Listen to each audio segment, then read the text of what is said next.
54,000 years ago, there was one interesting group that lived in caves. A father, daughter, and a couple of other members who were their close relatives. And the cool thing here is that they were the first Neanderthal family we know about. A team of scientists studied ancient DNA from their teeth and bones to learn more about early human society. And this research showed a cool thing. They probably lived in these caves at the same time, together. There were 11 Neanderthals that lived together in one cave, and 2 others from another cave that was somewhere close in the neighborhood. So there were 13 of them, 8 grown-ups and 5 kids. Together with their DNA, scientists also found their stone tools and animal bones. Neanderthals are the ancient human relatives that are definitely the closest ones to us. Their skull was long and flattened if you compare it to the skull of Homo sapiens that's more globular. They also had this specific prominent brow ridge above the eyes. You can easily recognize them by their face too, with the central part of the face protruding forward. Plus, they had a large, broad nose. Some believe their nose was a way of adapting to living in cold, dry environments. When the inside of the nose is bigger, it moistens and warms the air you breathe better. Unlike us, they didn't have much of a chin. Also, scratch marks on their front teeth tell us Neanderthals used them like a third hand when they would prepare food and work with materials they used. Their bodies were strong and muscular, with wide shoulders and hips. Their average height was 5 to 5.7 feet, with a weight of 140 to 180 pounds. Their stocky appearance with short lower arm and lower leg bones minimized their skin surface, better protecting them from the cold. Their lifespan was about 30 years, even though some of them lived longer than that.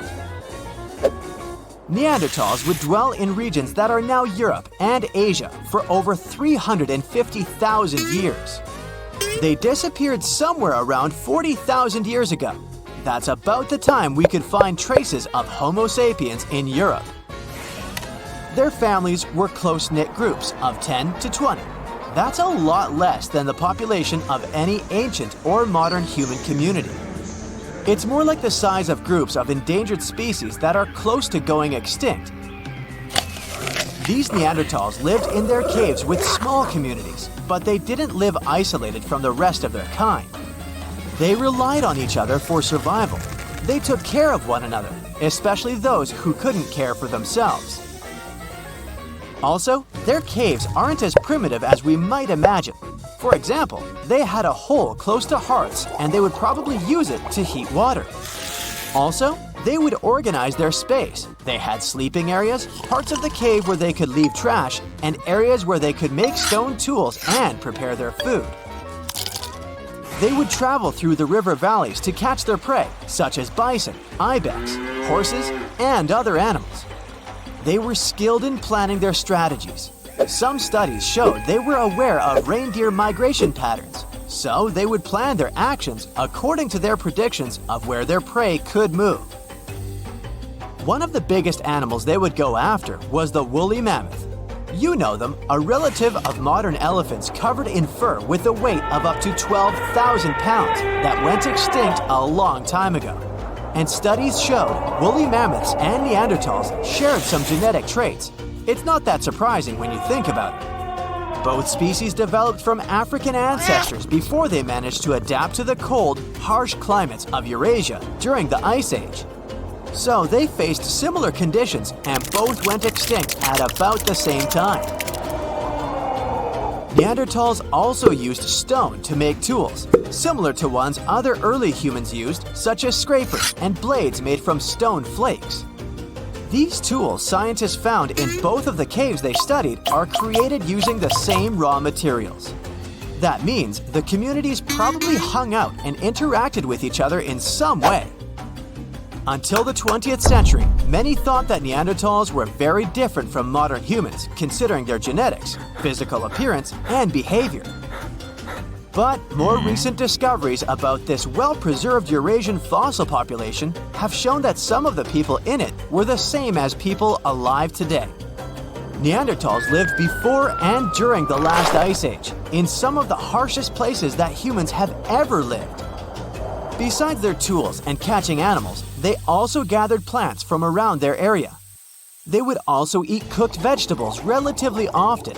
Their ability to stay alive for tens of thousands of years during the last ice age is a good example of how humans can adapt to almost any situation. Neanderthals made the earliest cave art that we know about. Scientists explored 3 Spanish caves where they lived, and all of them had black and red paintings of dots, animals, and geometric symbols, together with handprints, hand stencils, and engravings. These paintings were made more than 60,000 years ago. Since Homo sapiens came to Europe 20,000 years after that, we can assume Neanderthals were the only human species on the continent at the time, so they must have been the ones who created this art. Also, these caves were 435 miles apart, so it wasn't like only some of the Neanderthals knew about it. Paintings were obviously their long-lived tradition. They were also big fans of fashion. They made their own jewelry, some of it out of eagle talons. The oldest examples we could find are nearly 130,000 years old. They also most likely used pigment to camouflage or decorate their bodies. Also, Homo sapiens weren't the only species that used fires. Researchers looked at more than 140 fireplace sites across Europe and realized Neanderthals used fire there for a long time too. These signs included charcoal, burned bones, and heated stone artifacts. Neanderthals used fire for cooking food and making tools. They would stick wooden shafts into pieces of stone with pitch, which would be like natural glue. Since burning the bark of birch trees is the only way to make this sticky liquid, the Neanderthals must have been able to control fire. Most people imagine Neanderthals probably grunted, but that's not true in reality. They didn't quite sound like us either. Their big chest, posture, and the shape of their throats probably resulted in a voice that was louder and higher pitched than the average human's voice. They probably didn't have sophisticated vocabularies as we do, but they could use complex speech because they had the hyoid bone.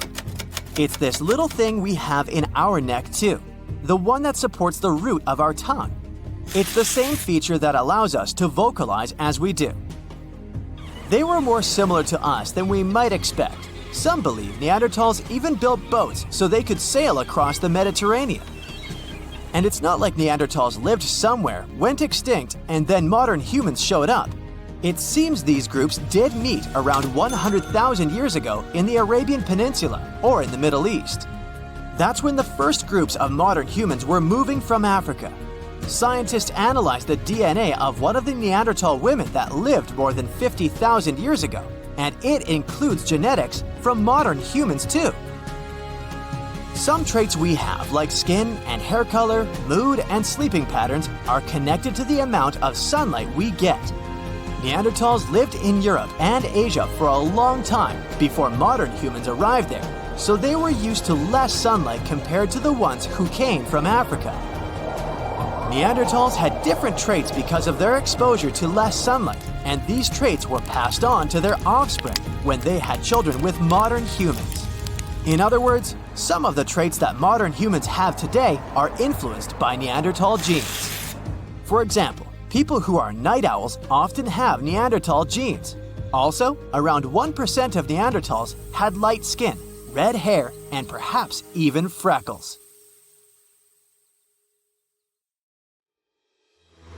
You're way more Neanderthal than you think, at least when it comes to your DNA. These ancient hominids were shorter and stockier than humans today.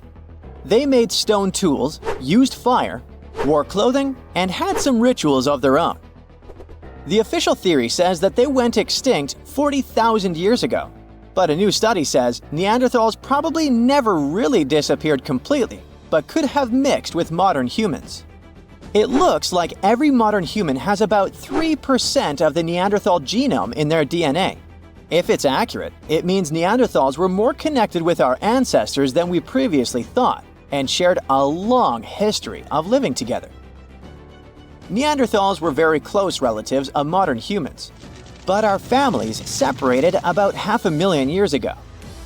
More than 10 years ago, scientists discovered that Neanderthals had families with the early humans who traveled out of Africa. Because of this, people living outside of Africa today have about 1 to 2% of Neanderthal DNA in their genes. We now have only 3 really good examples of complete genetic code from these ancient hominids. The first one comes from bones found in a cave in Croatia that are 50,000 to 65,000 years old. 2 more examples, which are about 80,000 and 50,000 years old, were found in caves in Eurasia. Scientists still aren't sure as much about how modern human DNA got into the Neanderthal genetic alphabet because they don't have enough material to study. But they did compare the existing DNA of 3 Neanderthals with the DNA of 2,000 modern humans. They found that the Neanderthal DNA might be made up to 3.7% of modern human genetic code. It means that in the ancient Neanderthal population, about 1 in 30 parents were modern humans. The scientists found that modern human DNA got mixed into the Neanderthal genetic alphabet during at least 2 periods when humans and Neanderthals were interbreeding. This happened once about 200,000 to 250,000 years ago, and again about 100,000 to 120,000 years ago. There might have been other times they mixed, but we can't see those in the DNA we have now. Another recent study, which hasn't been fully checked by other scientists yet, says that most of the Neanderthal DNA in modern humans came from one big period of mixing, about 47,000 years ago, that lasted for almost 7,000 years. Scientists found skulls that are about 100,000 years old in 2 caves in the Middle East. These skulls look like they belonged to early modern humans, but have some features like bigger eyebrows that might show they had Neanderthal DNA. This could be because of gene flow from Neanderthals, and it fits in the mixing time frame. The study also looked at the genetic differences in the 3 Neanderthal genomes and found out that Neanderthals had an even smaller population than scientists thought before. It could be another proof that Neanderthals didn't just go extinct, but became part of the modern human gene pool. Many groups of modern humans left Africa and mixed with Neanderthals so much that Neanderthals couldn't stay separate. In the future, scientists want to study how modern human DNA affected Neanderthals. This could help us understand if this mixing had good or bad effects on Neanderthals. Neanderthals aren't our only relatives from the past. There used to be at least 9 species of humans on our planet. One of them, Homo habilis, earned the nickname handyman because stone tools were found with its remains. It lived in eastern and southern Africa. This early human had a slightly larger brain than its older relatives and an ape-like face. Homo habilis was about 4 feet tall and ate a variety of foods.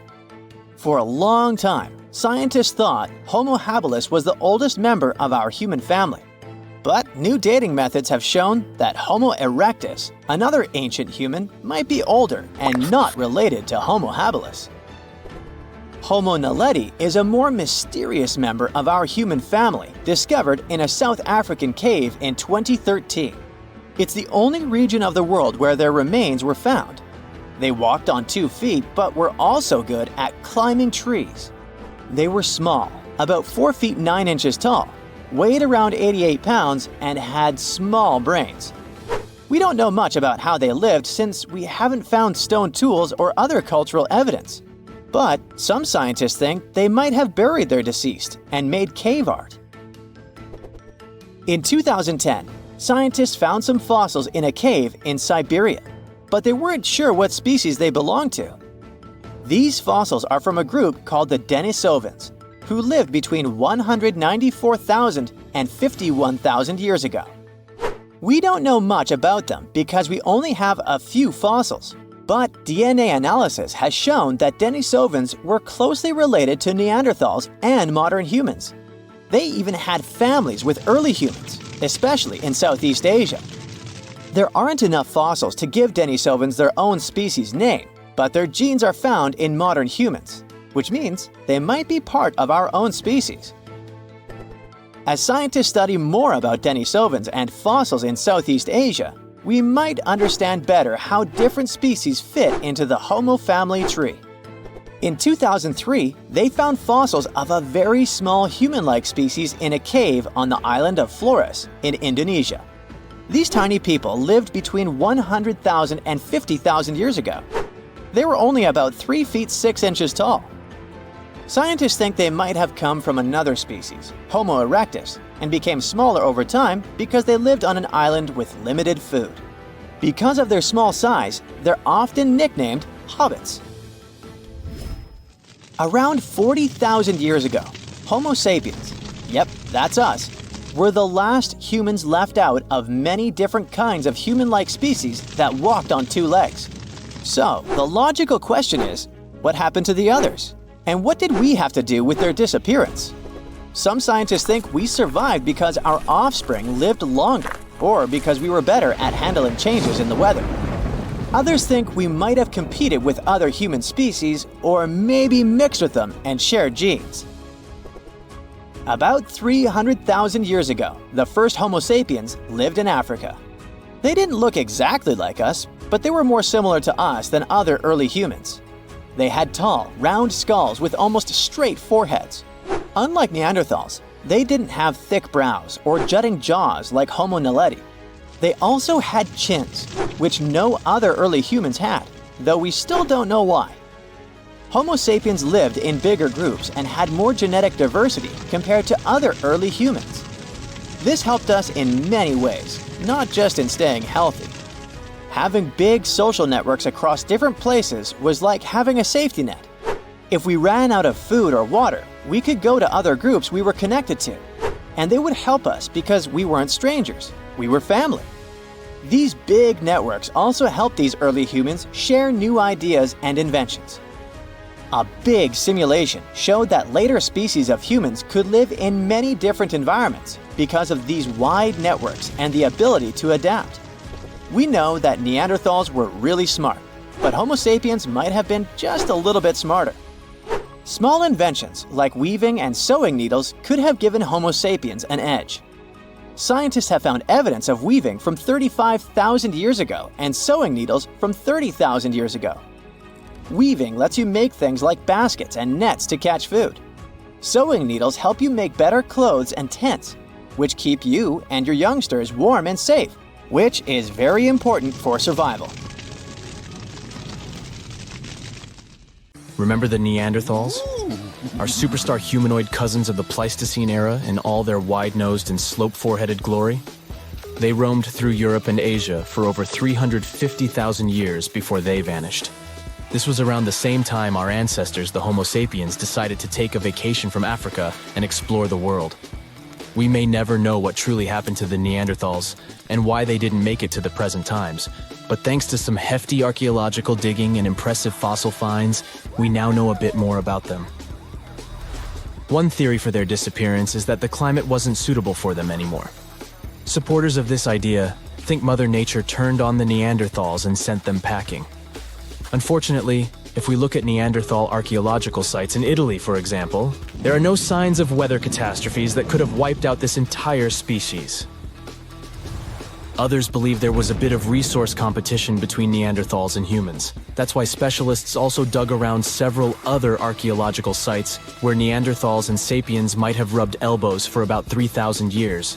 In this case, it does seem that the Neanderthals were a bit behind with their tools. Their technology was like flip phones in the age of VR. But who knows if these two species ever crossed paths in that particular region? The evidence is still fuzzy. How they went extinct isn't the only information we're curious about when it comes to Neanderthals. Other scientists, for instance, are trying to decode some of the Neanderthal molecular barcodes to identify their specific traits, some of which you might share, believe it or not.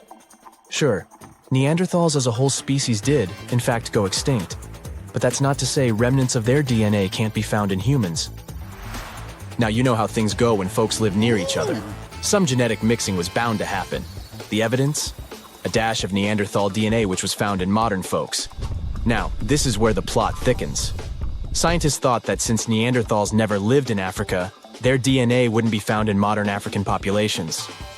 Well, it turns out that African people have about 0.5% Neanderthal DNA too. This doesn't mean our Neanderthal relatives simply teleported through African territories without leaving any trace behind.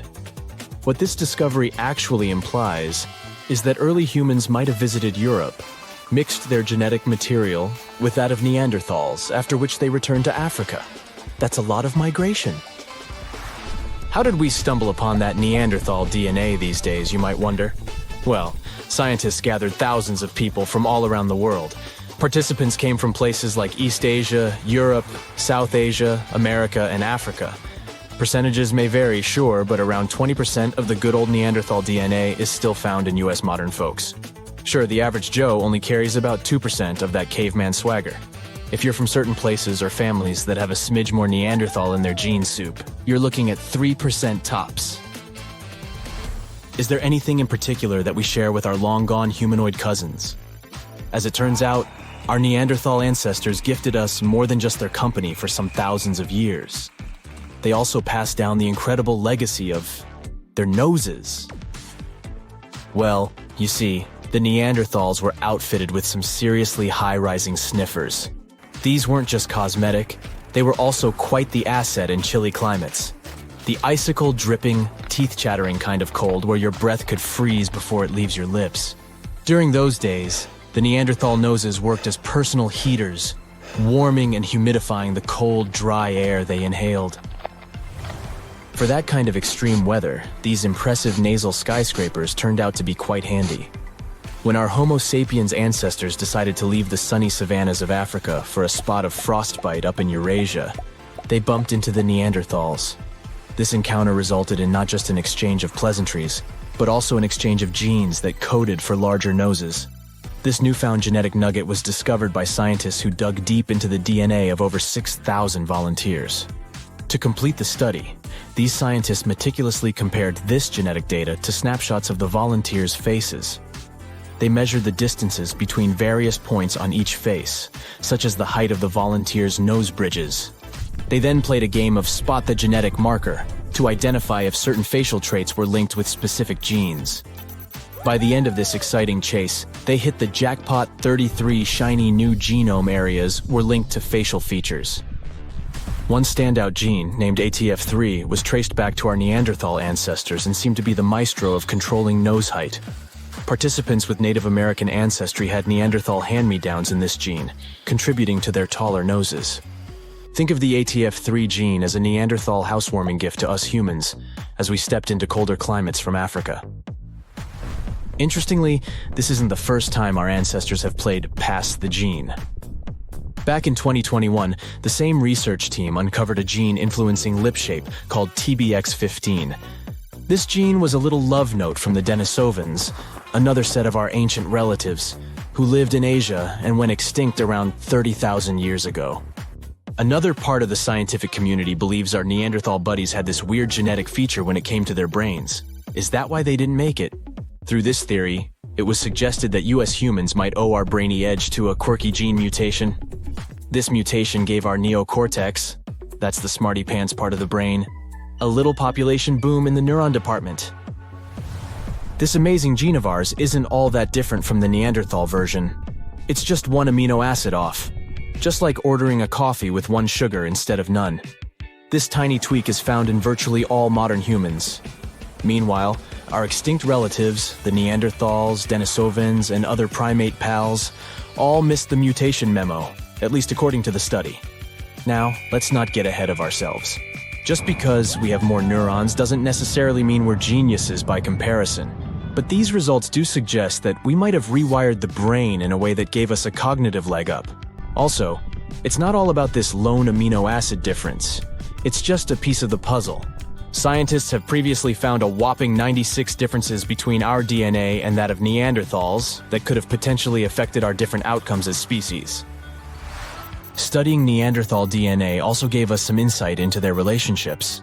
In fact, we now have some solid evidence of what a Neanderthal family looked like. And surprisingly, it's not really that different from ours. For this study, researchers gathered information from a Neanderthal archaeological site located in Asia. They discovered that one particular family included a doting Neanderthal dad, his teen daughter, and a sprightly young lad who was possibly their nephew or cousin. Part of the group was also an older female relative, maybe an aunt or granny. Now, our young damsel would eventually pack her bags, wave a teary goodbye, and leave her papa's home when she found Mr. Right. Had she been a boy like her young cousin, she would have been a happy homebody. But worry not, she wasn't stepping into a world of strangers. Her new community likely had some familiar, friendly faces. But how were scientists able to predict the ending of this story? By browsing through their gene pool, researchers were able to figure out that the Neanderthal social structure was patrilocal. What this means is that most female Neanderthals left their homes when choosing a partner and started a new life with another family. The same research shows that our cave-dwelling clans likely weren't living in isolation either. Families living close by were probably visiting the same rock sampling areas to make their stone tools, the equivalent of a neighborhood hardware store. And when they weren't tooling around, they were busy hunting delicious meals like ibex, horses, bison, and other wandering critters. Scientists, however, were careful to add that this ancient family portrait might not represent the full spectrum of Neanderthal social life. They've kindly asked future archaeologists to get more Neanderthal DNAs on the Ancestry websites.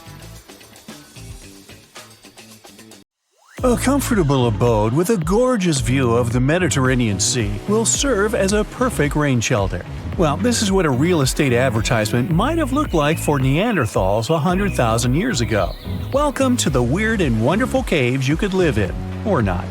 Of course, back then, neither real estate and advertising had been invented yet. Never mind the fact that Neanderthals couldn't build houses and often lived in caves. Yet, one of those caves looks an awful lot like a residential building. It's situated inside a high limestone cape called the Rock of Gibraltar. If the Neanderthals had had an economy, the caves inside this rock would have cost a bundle. Navigators discovered it in 1907. They just spotted a big hole inside the fortified rock. For many years, scientists have studied this place and found some traces of Neanderthals. They discovered ancient tools in the cave and bones of old animals. But the coolest thing was, they found 4 caves inside the rock. It was like a residential complex. Neanderthals lived alongside neighbors and helped each other hunt and fish. They created feather decorations and painted abstract drawings on the walls. Imagine our ancient predecessors hanging out in these caves 100,000 years ago. And now, scientists hang out there and study the primeval past of Neanderthals in detail. At the end of 2021, archaeologists uncovered a gap inside one of the caves leading to an unknown tunnel. They crawled through this hole and opened a new space under the cave roof. This place has been closed off from the outside world for over 40,000 years. And it seems it was one of the most prestigious apartments in the entire mountain complex. It has high ceilings with ancient stalactites. The ruined stone curtains divided the apartment into several rooms. Scientists also found the remains of ancient animals and scratches on the walls. It seems that Neanderthals had never lived here, but they used to visit this place. Archaeologists found the shell of a sea snail called dog whelk. One of the Neanderthals brought it here for some reason, but the primary owners of this place were hyenas. These caves show that Neanderthals were closer to humans than to monkeys. They had a way of life and even some customs. There's still a lot of work ahead, and scientists hope to find new rooms inside this rock. Meanwhile, in 2003, archaeologists discovered another early dwelling on the Isle of Flores in Indonesia. Among the green jungle, they found a cave with ancient tools. At first, everyone thought the human ancestors lived here, but then scientists discovered an unusual skeleton of an adult. A thorough analysis showed the skeleton belonged to a 30-year-old woman, 3.5 feet tall, just above the waist of an average adult. The woman's weight was equal to the weight of an adult shepherd. The skeleton didn't belong to Neanderthals or Australopithecines. It was a new unknown species, which scientists called Homo floresiensis, or simply the Hobbit. Also, there were remains of unusual ancient animals in the cave. It was an elephant the size of a cow, some large storks, and giant rats. Archaeologists have found out that hobbits were not the owners of this place. The main inhabitants were the rats the size of a cat. Maybe they were fighting the hobbits. Some analysis shows that Homo floresiensis wasn't our direct ancestor. They were in a separate branch of evolution. The hobbit skeleton looks more like that of a monkey than of modern humans. In 2009, in the dense jungle of Vietnam, archaeologists discovered Son Don, the largest cave in the world. If you go inside the cave and shout, you'll hear your echo a long time. In some places, the height of this cave reaches half the height of the Empire State Building, and the total area is larger than one central block of New York. Son Don is one of the 3 caves in the Vietnamese jungle. Many intricate mazes connect these caves. Inside, you can find unique plants and trees that live separately from the outside world. It's a real underground jungle. In some places, you can find collapsed ceilings that let the sunlight in. Besides unusual trees and plants, ancient stalactites hang there. Some limestone deposits are more than 450 million years old. They were here even before dinosaurs appeared. There are also many rivers in the cave. Rainwater coming down from holes in the ceiling has formed them. Fast streams resemble slides in a water park. They lead to unknown underground labyrinths. Scientists have studied only a small part of all these caves. The next unusual cave is in New Zealand. Hundreds of thousands of fireflies live inside. Each of them glows with a blue light. Together, they light up the cave. It may seem to you that you're on another planet, but you can't stay there for a long time. Special air measuring devices are everywhere. Scientists monitor the level of carbon dioxide necessary for the normal existence of fireflies. These insects are sensitive to the environment. If there are many people in the cave, or they stay there too long, the park staff will ask them to leave the place. It's like you're literally stealing oxygen from the fireflies. We've seen some pretty amazing caves so far, but how about a scary one? We're going to the desert of Yemen's Al-Mara province. What we're looking for is not a cave, it's just a black hole in the ground, right in the middle of the desert. It's big, the size of a basketball court. It's not its size that could scare you, but what's inside. Scientists are still not sure what it is. From the depths of this black abyss, a disgusting smell of rotten eggs constantly comes out, and sometimes you can hear some strange, frightening sounds. The blackness of the giant hole in Yemen absorbs all the sun's rays, so you won't see what's there even with a powerful flashlight. People flew over this place by helicopter. They filmed using drones and the most powerful lenses, but they didn't catch anything except darkness. It looks like a big ink spot in the middle of golden sand. The locals are afraid to approach this place. They believe the cave leads to another dimension where evil creatures live. At the moment, the giant hole in Yemen is one of the most poorly studied and mysterious phenomenon of nature. How did it appear? How old is it? Where does it lead? Scientists are trying to find the answers to these questions. There are theories that the hole appeared because of construction work. Geologists drilled the soil nearby in search of minerals. It could have caused fluctuations in the Earth's crust and collapsed the surface. But no one can prove this theory, yet. And now, imagine a place where sunlight has not penetrated for more than 5 million years. There's little oxygen, and it's cold and damp. Still, life is born in this place, not only microbes and bacteria, but also something bigger. The living conditions in this cave are very different from the usual ones, so, in a sense, this cave is like another planet. It's the Movil Cave in the southeast of Romania, near the Black Sea. The entrance is a small hole in the ground.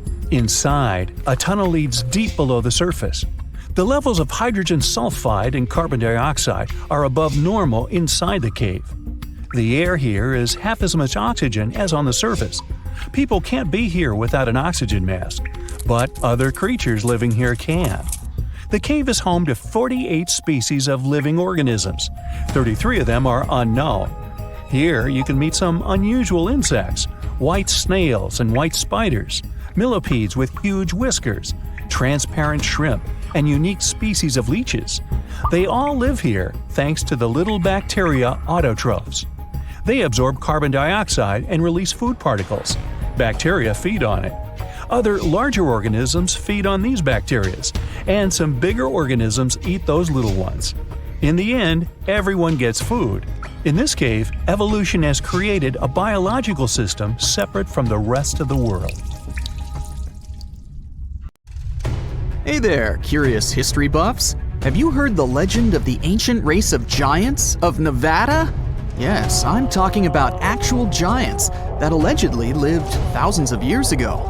Now I know what you're thinking. Giants, really? Well, archaeological finds add fuel to this debate too. And here's where it gets interesting.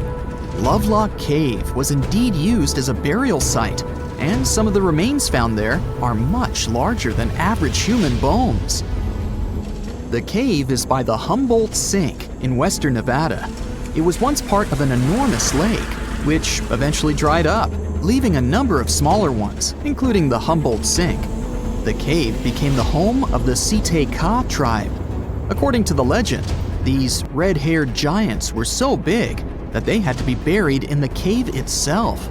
Indeed, later on, archaeologists discovered 8 to 10 foot tall skeletons.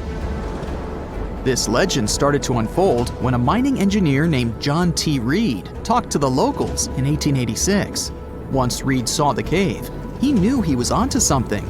The news spread soon, but the cave was attracting another type of attention too. The deposits of a fertilizer known as guano were discovered inside the cave. So a mining company began excavating the precious resource in 1911 and soon shipped more than 250 tons of the fertilizer to San Francisco. Unfortunately, some of the human remains and artifacts were neglected and lost in the mining process. This led to an official excavation in 1912 and 1924. After the top layer of guano had been mined, strange objects started to surface. Around the area, the earliest evidence of human habitation dates back about 4,000 years. The Lovelock culture lasted for some 3,000 years, and they left us with 10,000 stunning artifacts. The pits in the cave were like a series of time capsules hidden at different depths.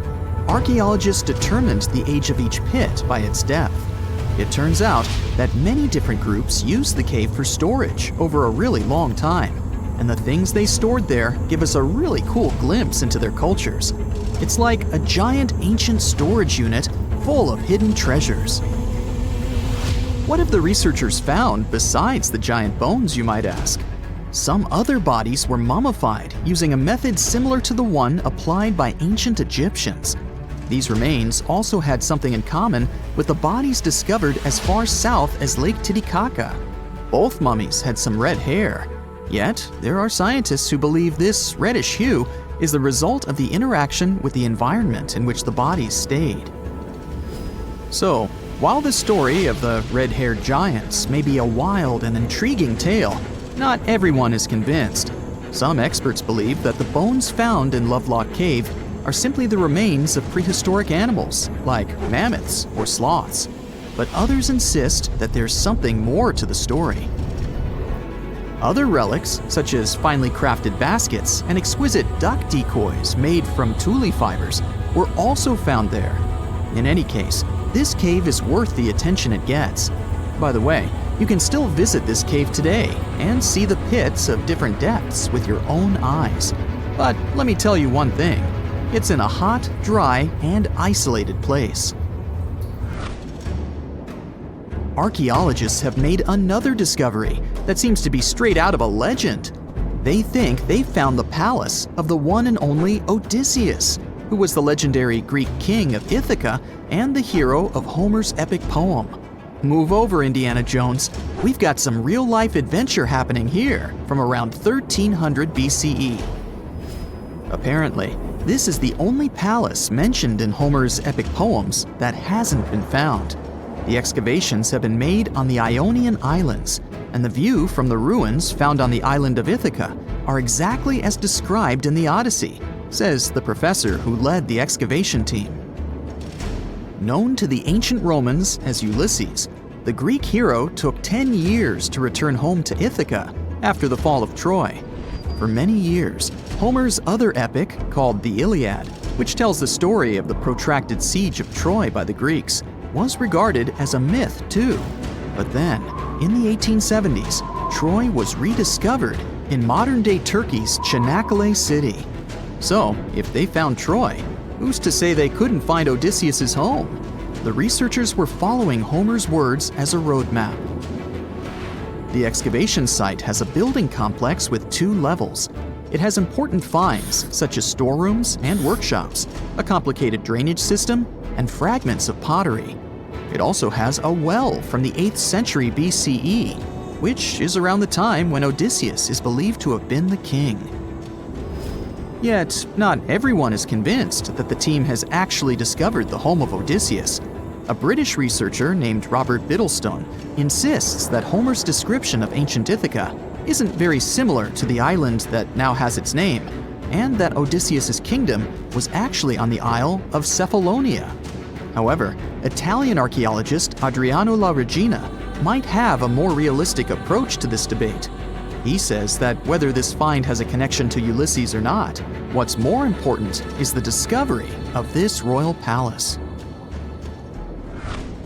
Once upon a time, in a land far away, the Klamath Indians spread a legend about the creation of Crater Lake. Okay, maybe this land is not that far away, and it still exists. You can find it in south-central Oregon, in the western United States. Anyway, the legend has it that this lake was formed in a vicious battle between 2 volcanoes, Mount Mazama and Mount Shasta. Then the spirits of earth and the sky, which are Lau, who ruled the below world, and Skel, the chief of the above world, joined the fight. It turned into a geological drama. During the battle, darkness veiled the land. The fight was over when Mount Mazama collapsed and sent Lau back into the underworld. Then the rain filled the pit and created a lake in the place where the mountain had once stood. Flash forward to our time. Scientists have discovered that Mount Mazama did erupt 7,700 years ago. Artifacts found in the area prove that the legend indeed contains some details about the explosion. The tale says that red-hot rocks were flying through the sky. This happened during the volcanic eruption that caused the mountain to collapse. This created the volcanic caldera, which later on got filled with water. What makes this legend came true story unusual is how long it has existed. According to researchers, these types of verbal stories lose their credibility within 600 to 700 years. That's why the legend about the creation of Crater Lake is so unique. So many generations, for hundreds of years, have been accurately passing down the information. This volcanic crater lake is now in a national park. It's famous for its deep blue color. The water in it is extremely clear. If you visit it today, the water you'll see won't be the same as for someone who will visit the place 250 years later. Because there are no rivers flowing into or out of the lake, the existing water evaporates and the lake gets filled again by rain and snowfall. Basically, every 250 years, the water is replaced. Plus, this lake is almost 2,000 feet deep, which makes it the deepest lake in the United States. Swimming is okay in the lake, but there's only one legal and safe trail to get to the shore. There are other activities, such as fishing and boat tours. Shared human experiences, such as birth, marriage, and aging, may explain why certain tales are shared globally. Similar struggles and obstacles faced by humans around the world generate similar themes in traditional stories about love, parenting, and mortality. So, do you have legends or tales you've heard of from your grandparents? Who knows? Maybe your ancestors too witnessed a cool historical event. Over the years, archaeologists have uncovered all kinds of stuff on runestones, curses, poems, protective magic spells, and even inheritance disputes. However, a newly uncovered ancient Norse artifact known as Svingerud stone has just one word on it. Sounds boring, right? Well, think again, because this might just be the oldest runestone ever discovered, almost 2,000 years old. But that's not all. Excavations are still ongoing, and depending on what follows next, it could unravel secrets and the true meaning behind the mysterious magical runes. So let's explore and see just how much known history you can rewrite with only one engraved word on a stone. A long time ago, during the first few centuries of the Common Era, Scandinavians and Romans crossed paths. They traded goodies like glass and silver. And eventually, Roman customs and even written culture ended up north. The Nords liked the Roman alphabet but wanted their own letters copyrighted. So they decided to create their own unique characters, which they called runes. Almost 20 centuries later, in 2021, archaeologists were excavating an Iron Age burial site near the village of Svingerud in eastern Norway. Among the cremation graves, they uncovered a reddish sandstone slab that would become a centerpiece in a major Norwegian archaeological discovery. It's the size of a coffee table, measuring just over 12 inches across. The stone was found buried with burned bones and charcoal, part of an early cremation grave. The stone had runes engraved into it, looking rough and shallow, like they were scratched with the tip of a knife or something needle-like. Runestones are not unusual. Archaeologists are used to uncovering runic inscriptions, especially in this region. However, tests show that both the burial site and the carving on the stone likely date back to somewhere between the 1st and 3rd centuries. That places it deep in pre-Viking history, centuries before the Viking Age officially began around 800 CE. That makes it one of the oldest reliably dated examples of early writing in Scandinavia. When you look at these carvings, they either look like magical symbols made to call on Nordic deities to help you, or like random scratches made by an angry man hitting a stone with something sharp. But these are real letters, crude but intentional. It's an ancient writing system used by Germanic tribes across Northern Europe. They were engraved into wood, bone, or stone. Their shapes are straight, angular lines because curves were tough to carve with the tools they had back then. When they met with the Roman Empire, rather than just borrowing Latin letters, the Germanic tribes took the idea of writing and carved out their own version. The original alphabet was called Elder Futhark. It had 24 letters. We can find them on artifacts dating from around the 2nd to the 8th century CE. Its name comes from its first 6 letters: F, U, Th, A, R, and K. Each rune probably had a name that matched the sound it made. For example, the rune that sounds like A was called Anzus. However, nobody from back then left us a memo explaining the names. In fact, the knowledge of how to read them was forgotten until 1865, when Norwegian linguist Sophus Bugge deciphered them by comparing clues. He examined later rune alphabets and ancient poems that referenced the runes, like a detective sketching a suspect from scattered witness clues. For many runes, especially the oldest ones in the Elder Futhark, the meaning is still open to interpretation. They weren't common knowledge, which is reflected by the fact that only some 350 surviving inscriptions remain. This changed eventually when the Scandinavian language evolved from Proto-Norse into Old Norse, spoken by mighty Vikings.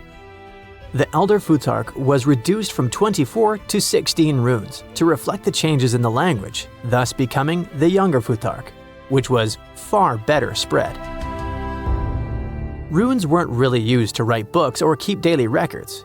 Instead, you'd find them carved on gravestones, weapons, and various tools. It's believed that people used runes to show ownership, honor loved ones who had passed away, leave short messages, or sometimes for protection or magic. In the early days, some runes probably had special spiritual or ritual meanings too. One interesting fact about runestones specifically is that they were often used for self-promotion or boasting, like an ancient social media status or a tweet posted on a wall, or better said, a stone. One such example of a runestone from the 11th century where a man named Vigmund had it carved for himself, calling himself the cleverest of men. He even added that he was a ship captain, and yes, he made sure everyone knew that while he was alive. In the Old Norse poem Havamal, Odin says he hung on the world tree for 9 nights, pierced by a spear, to gain knowledge of the runes. This goes to show just how powerful and mystical those symbols were perceived to be. It's fitting that the word rune comes from a Proto-Germanic word which can be translated as secret or whisper. There's a common saying about power being in words, and for the old Germanic tribes, that power felt like actual magic. It's also why it's important to know when this magic came to be. And the Svingerud runestone tells us that. But it's not just when it was written, it's also what's written on it, where and why. The location where the Svingerud stone was discovered is already a significant archaeological site. It's famous for its incredible discoveries, including the remarkable Geirmundur helmet, the only Viking helmet ever found in Norway. The stone was placed in a cremation pit, alongside the remains of an adult and a few personal items. Thanks to charcoal and bone samples, researchers can figure out how old the runestone is by using a method called radiocarbon dating. The Svingerud stone isn't the first ancient Norse artifact with runes that archaeologists have discovered, not even close. People carved runes into all sorts of everyday objects like combs, jewelry, and knives long ago. Some of those might even be just as old. Other finds have runes, but they're often broken, loose, or don't have clear dating. However, with radiocarbon dating, scientists have confirmed that the Svingerud stone is really the oldest runestone ever found. The writing on it suggests that it was part of a ritual and might have even been a message to the deceased. The inscription isn't long. It's just one word, Ideberg. No one knows exactly what it means. The clearest part says Idebera, and most researchers agree it's probably a name. Maybe Idebera in a genitive form, meaning of Idebera or belonging to Idebera. So this could be the name of the person buried there or someone being honored. There's a decent chance it's a female name, possibly making this the earliest known female rune inscriber in history. But researchers now believe that the Svingerud runestone is a part of a bigger monument. They found more than a dozen sandstone pieces scattered across several graves at the site, and when they assembled them in the lab, they fit together like a puzzle. This suggests they all came from one single upright stone. The main piece with the inscription was found in one grave, but other similar pieces were buried in nearby cremation pits.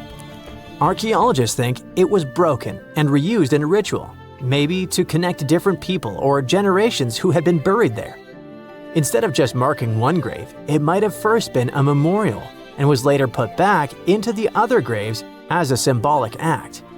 Some even speculate that the runes might have been carved by different hands throughout various time periods. The Svingerud stone might be small, but as the oldest runestone ever found with a secure archaeological context, it could be the key to how writing first took root in Northern Europe. This Norwegian archaeological discovery proves that runes were already tied to ritual, memory, and maybe even women. And if it's just a fragment of a larger monument, we've only seen part of the picture. Ancient Norse artifacts like this reshape what we know about pre-Viking history. And with luck, more runestones will follow, maybe even from another female rune inscriber. Not many civilizations are as mysterious as ancient Egypt, a powerful empire that lasted over 3,000 years. It gave us pyramids that still stand and myths that still inspire. It's one of the most explored places on Earth, yet somehow we still find exciting stuff. In Abydos, archaeologists just uncovered a 3,600-year-old royal tomb. It's huge! It has golden hieroglyphs of deities covering the entrance, but the pharaoh's name? It's not there. It's missing. Who was this ruler, and what new chapter could this open in Egypt's story? If there's one place in Egypt where the line between life and demise feels thinner, it's Abydos. To the ancient Egyptians, this was sacred ground. They believed it was the burial place of Osiris, the god who literally passed away, had his remains separated, and came back to life to rule the underworld. Because of that, Abydos became Egypt's spiritual gathering place. Pharaohs built amazing temples here, like the Temple of Seti, famous for its King's List, a wall that has the names of 76 pharaohs carved in it. Pilgrims came from across Egypt, leaving offerings and participating in Osiris festivals, where his demise and rebirth were ritually reenacted. It wasn't just symbolic worship, it was Egypt's version of Comic-Con. But instead of cosplaying superheroes, people reenacted gods coming back to life. Obviously, pharaohs competed to be buried as close to Osiris as possible. Abydos became part cemetery, part holy city, part afterlife insurance policy. Fast forward thousands of years, and we still uncover remarkable stuff around Abydos. That's the case with the recently discovered tomb. In early 2025, a joint team of researchers from the US and Egypt decided to dig beneath a rocky rise ominously called Anubis Mountain. You remember Anubis, the jackal-headed deity who guarded cemeteries. The uncovered royal burial was hidden 23 feet below the surface. Sadly, even though it eluded archaeologists for so long, robbers had already taken away with treasures ages ago. They could definitely tell this was a tomb of someone super important. Similar to how you can walk around a mansion with no furniture but still deduce that someone rich must have lived there. The chamber had mud brick vaults rising over 16 feet. That's taller than a female giraffe standing upright. For something built 36 centuries ago, it still felt enormous. However, when you remember that Egyptians were masters of architecture, nothing seems surprising. So no treasures, no golden mask, and sadly, no name. The cartouche that should have spelled the king's identity was unreadable. Egyptian tombs usually bragged about who was inside. In ancient Egypt, a cartouche was basically a big oval name tag for kings wrapped in hieroglyphs. Think of them as VIP passes that worked in both this life and the next. Without it, your soul couldn't check into the afterlife hotel. That's because to the Egyptians, your name, your ren, wasn't just so your teacher could distinguish you from kids with the same haircut. It was a core part of who you were. As long as your ren survived, so did you. To have your name forgotten was considered a fate worse than passing away. A soul cannot journey without a name. That's why you'd see cartouches all over the place, on temples, obelisks, jewelry, statues, and tomb walls. It wasn't there just for the marketing. It kept the pharaoh's presence front and center everywhere you looked. Imagine building a massive tomb only for 3,600 years later to walk in and go, who is this guy again? Not cool at all. That's why it's fair to imagine our nameless pharaoh haunting the robbers for all eternity. So yeah, cartouche was considered very significant. One of the most famous and mind-blowing examples comes from the tomb of Thutmose III. His burial chamber and sarcophagus were literally shaped like a cartouche. In other words, the entire room was a living architectural symbol of his name. Thankfully, in the recently discovered tomb, not everything was erased. Painted in golden hues at the entrance were two familiar guardians, deities Isis and Nephthys. Isis was the magician who stitched Osiris back together and breathed life into him. Nephthys, her sister, was the eternal mourner and protector of the mummy. Together, they promised that whoever rested here would not face the afterlife alone, and it's one additional proof of the importance of the mysterious pharaoh. So, who could this be? To answer that, we need to go down history lane. This tomb dates back to Egypt's messy chapter called the Second Intermediate Period.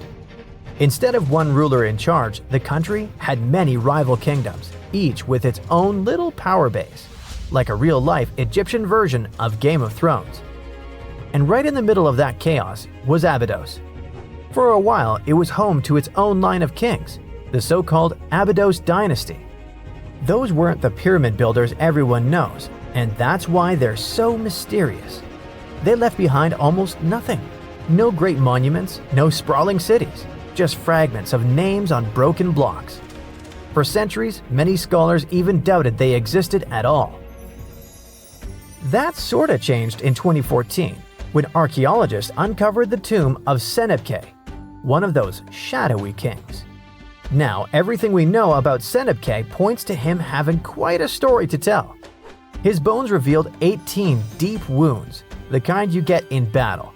He had blows to his skull, back, and hands, and likely lost his life fighting, making him one of the few pharaohs we know who sadly fell in combat. His tomb was modest, with reused artifacts from earlier kings, but it delivered one priceless thing: proof. Until Senebkay, the Abydos dynasty was just a theory. With him, it became real. And that's why the new discovery could be a big deal. The newly uncovered royal tomb at Abydos shares the same layout and style as Senebkay's. It has limestone chambers, mud brick vaults, and protective deities, although it's much bigger. Which again raises the possibility that we're looking at an even earlier, more powerful ruler of Abydos. Whoever he was, he wanted to be remembered alongside the greats. Which is ironic, because it seems that history tried erasing him. Perhaps additional findings alongside his tomb could tell us more. Yes, there's more, and it's actually pretty cool. Not far from Abydos, in the village of Banawit, archaeologists uncovered a Roman-era pottery workshop. Yeah, you heard that right, a pottery factory close to a pharaoh's burial ground. The site had huge clay kilns, storage rooms, and even broken shards called ostraca. They were basically ancient sticky notes. Except instead of shopping lists, those had receipts scratched onto them in Greek and Demotic Egyptian. Little records of everyday transactions, the kind of thing you'd never expect to find near a lost dynasty king.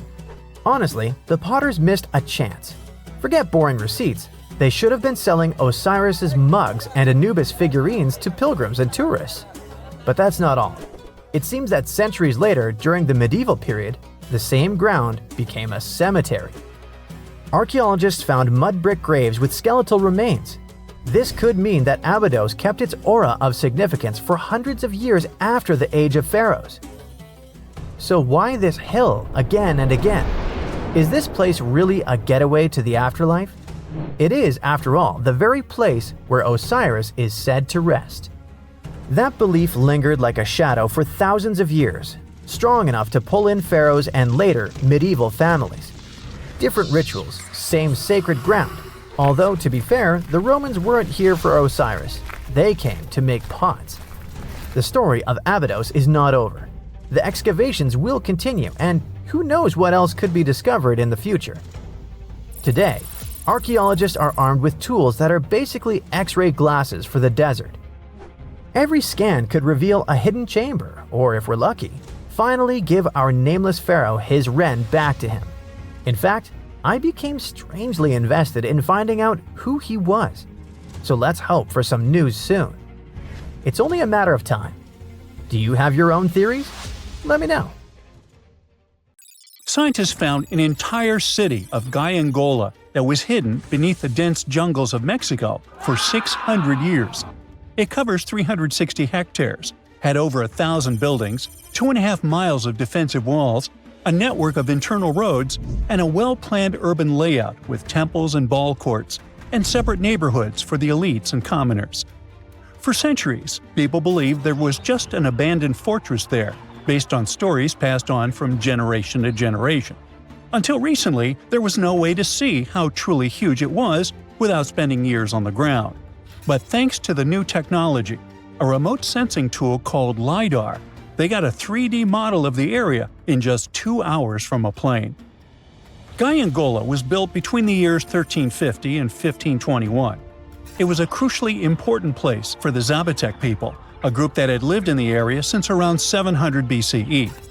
In Gaiangola, families lived together in homes with big patios in the middle, surrounded by rooms. When families got bigger, they built more rooms and made their homes larger. The study found that both the leaders and regular people worked together to make the city better. Because Gaiangola was surrounded by mountains, they used this land wisely and built their houses in a way that fit the slopes and let rainwater flow naturally. This helped keep their homes safe and strong. They were built so well that many of these buildings are still standing, even after hundreds of years. There are 2 pyramids in the center of the city. They may have been used as temples where the priests celebrated rites and ceremonies to their deities. The priests brought offerings to the altars, and the people assembled at the 2 squares that are now sunken. Then, There is also a palace with 64 rooms, some of them with circular columns on several sloped terraces. There are patios with many stairways all connected to each other. The sensing tool also found a round-shaped lookout point on a natural rock, where the Zapotec people could see their foes approaching from a distance. Researchers also noticed 2 circular structures that could have been used to watch the stars and measure time. They also found some tombs, so there was most definitely a city cemetery. By the end of the 1400s, the Zapotec people controlled a large territory on the Pacific coast and had successfully defended their land from the Aztecs, who were trying to take over more territory. They did the almost impossible and survived a 7-month-long siege at Gyangola. When they won this conflict and kept control of the southern part of Mesoamerica, the Zapotecs didn't need to live in Gyangola anymore. Staying in the mountains had its pros, but they needed fresh water and good farmland to grow food. The small city of Tehuantepec, just 12 miles away, had these conditions, so they moved there just before the Spanish arrived in 1521.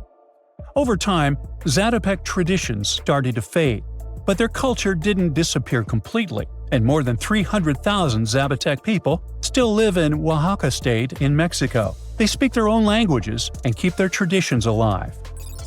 Creating the 3D model of the lost city is just the beginning of the research. Archaeologists hope that future studies of Gyangola will help us learn more about how the Zapotecs were organized, how they ruled their cities, and how they interacted with the Spanish when they arrived. They plan to study all 1,100 buildings found in the LiDAR scan, and it will take a few years. Instead of digging up the ruins, they will use special technology to scan the land and learn more about the city without damaging it. This same tech helped scientists find another massive ancient city that lay hidden beneath the thick green canopy of the Amazon forest. A whole network of houses, plazas, roads, and canals was hiding in the shadow of a mighty volcano. For centuries, many scientists assumed that ancient Amazonian people lived in tiny huts, clearing patches of land to survive. But this city, built 2,500 years ago and inhabited for 1,000 years, proves the opposite. Now, scientists think tens of thousands or even hundreds of thousands of people lived in complex urban societies. Scanning the area found 6,000 rectangular platforms, each measuring around 66 by 33 feet, and standing 6 to 9 feet high. These structures were arranged in clusters around central plazas, with straight roads with perfect right angles and paths connecting them. One of the roads was 16 miles long. Building straight roads like this is far harder than just following the landscape. Some of these roads may have had deep spiritual or ceremonial significance. The volcano's rich soil helped the civilization thrive, but it may also have led to its downfall. Researchers also found signs of threats to the cities, such as ditches that blocked entrances to the settlements. Maybe some people living nearby were trying to get in. The next step for the researchers will be studying the adjoining 116 square miles to know more about this large, complex society that could be bigger than the well-known Mayan societies in Mexico and Central America. Meanwhile, in 1963, a man in Turkey discovered an ancient city while renovating his own house. He knocked down a wall in his basement and found a mysterious room. He kept digging and saw a tunnel. It led to the Derinkuyu underground city. It's one of the deepest multi-level underground settlements in Cappadocia and in all of Turkey. The inhabitants lived on 8 levels and had access to cellars, storage areas, chapels, a school, a study room, and other structures. All floors were connected by an extensive network of tunnels. The underground city was probably built as a shelter. The construction is hiding at 279 feet deep, and you can't see it from the outside. The complex was large enough to shelter about 20,000 people with their livestock and food supplies. There was also a 180-foot ventilation shaft. Archaeologists believe that Phrygians first built the levels. The Romans used and enhanced the structure later. The golden time of Derinkuyu was during the Byzantine era. The next lost and found city appeared only in a few inscriptions and ancient texts, so no one could be sure it really existed. Scientists searched the majority of the coast of Egypt until one archaeologist and his team detected a colossal face looking at them from under the water. The ancient city of Thonis-Heracleion was discovered completely submerged 4 miles off Alexandria's coast. In the ruins of the lost city, there were 64 ships, 700 anchors, and a treasure trove of gold coins. Archaeologists believe the 16-foot-tall statue and the temple remains are the most important findings discovered by the expedition. Back then, the city had ceremonies and celebrations that took place in the Temple of Ammon. The ruins and artifacts were made from granite and diorite, so they were in good condition even after having been in contact with water for centuries. They give people a glimpse into what life was like 2,300 years ago in one of the most important trade ports of the world. The city had a network of canals, sort of like an ancient Egyptian Venice. The canals linked many separate harbors and anchorages. Towers, temples, houses, and other structures were also linked by bridges. Thonis-Heracleion was the country's main port for international trade and the collection of taxes. No one really knows how the city ended up submerged, but archaeologists connect it with natural causes. At the end of the 2nd century BCE, most probably after a flood, it got covered with water. Then Alexandria, the city founded by Alexander the Great, became more glorious than Heracleion. Before Alexandria's fame, Heracleion was the main port of entry to Egypt.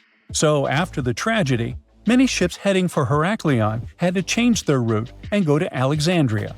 Heracleion lost its glory until its discovery in 2000. A Portuguese archaeologist just discovered a bunch of sunken ships filled with gold, including a Spanish galleon with 22 tons of gold and silver. This much gold today is worth about $2 billion, and this is the money from one ship alone. Archaeologist Alexandre Monteiro made this discovery almost by accident. He was studying some documents when he found some information about a ship that went missing in 1615, and he decided he wanted to find it. After many years, Alexandre found not just this specific ship, he actually discovered 8,620 shipwrecks in the waters of Portugal alone. Out of this number, 250 are gold-filled shipwrecks, a discovery that would make any Jack Sparrow shake in his boots. Most of these ships went down for boring reasons like the weather, but sometimes they were destroyed in battles, which may or may not have been super epic. They were carrying gold and other treasures from the New World to Europe, and of course, everyone wanted a share. Alexandre had been studying historical shipwrecks for 30 years now, so he has discovered many ships that went down in somewhat glorious ways. In 1816, for example, a ship of one of the richest men in Portugal sank in Australia, with an insane amount of 66,000 silver coins. This was the first ship from Portugal to ever plunge in the waters of Australia.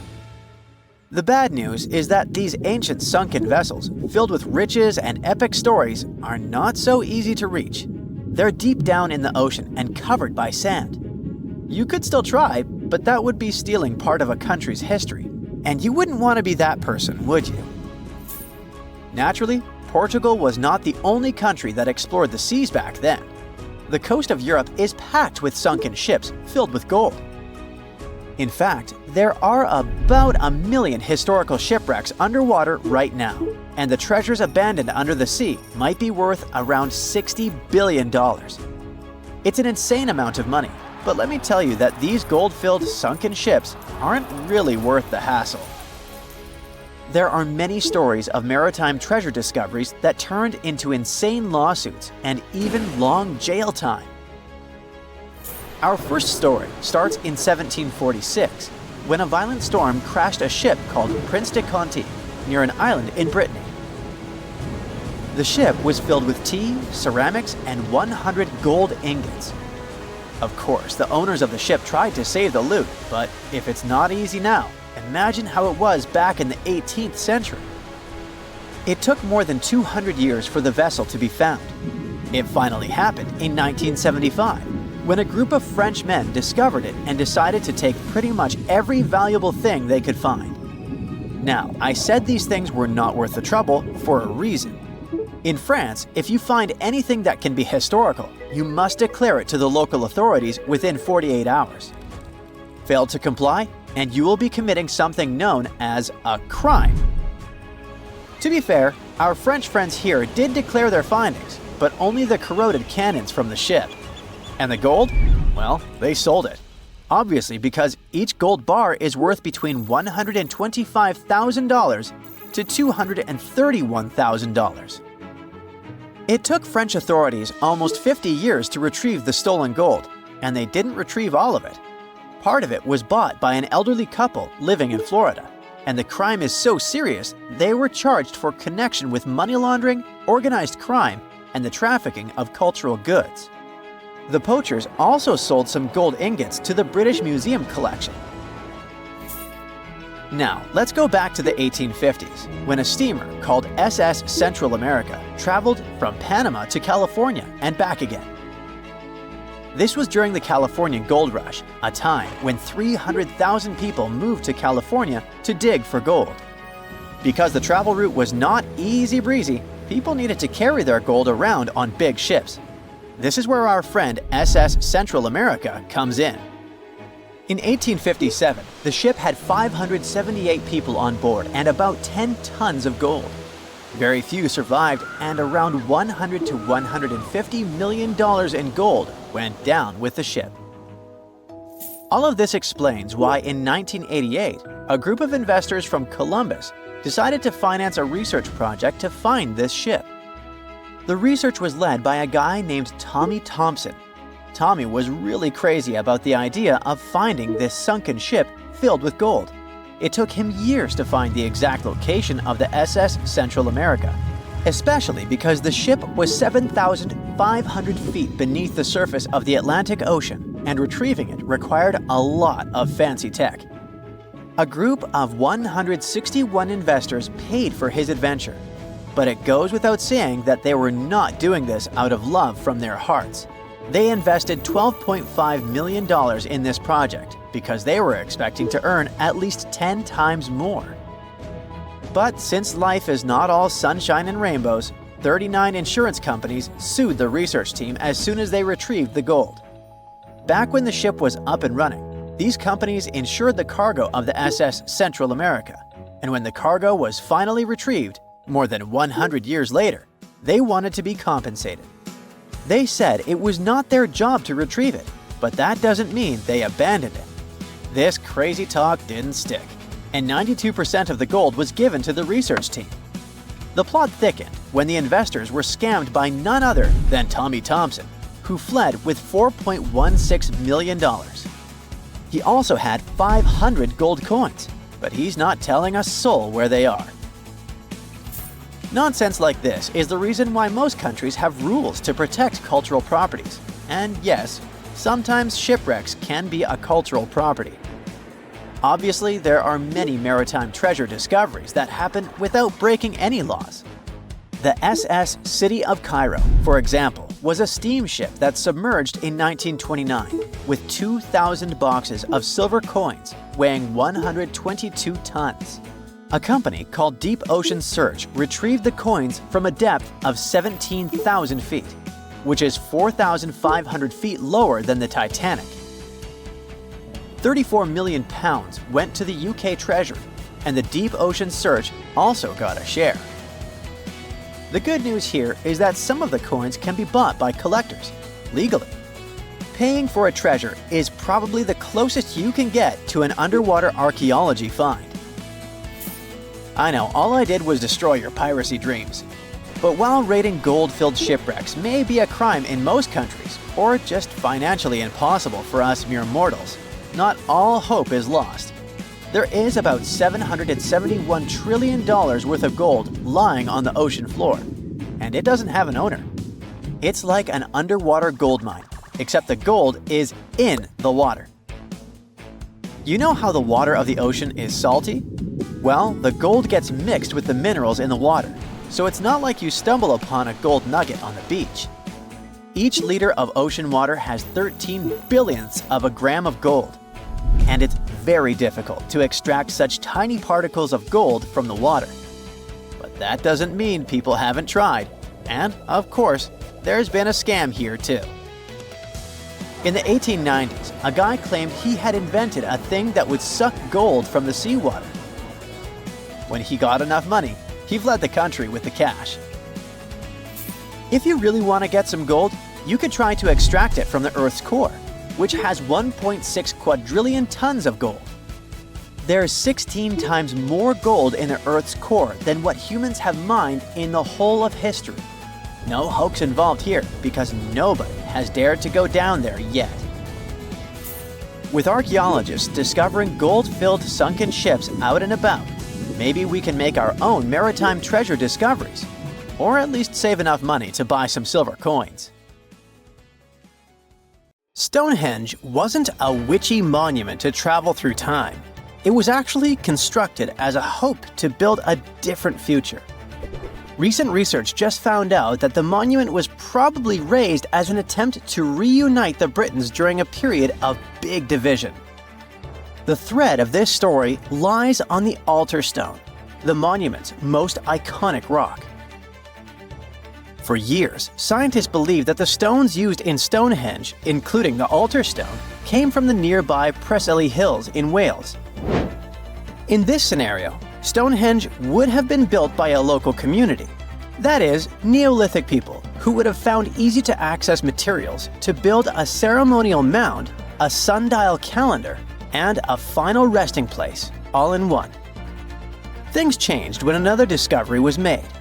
In 2018, leading-edge research pointed that the altar stone actually came from the River Tay region in northeastern Scotland, which is located over 400 miles away from Stonehenge. Scientists found similar rocks as such in Scottish monuments.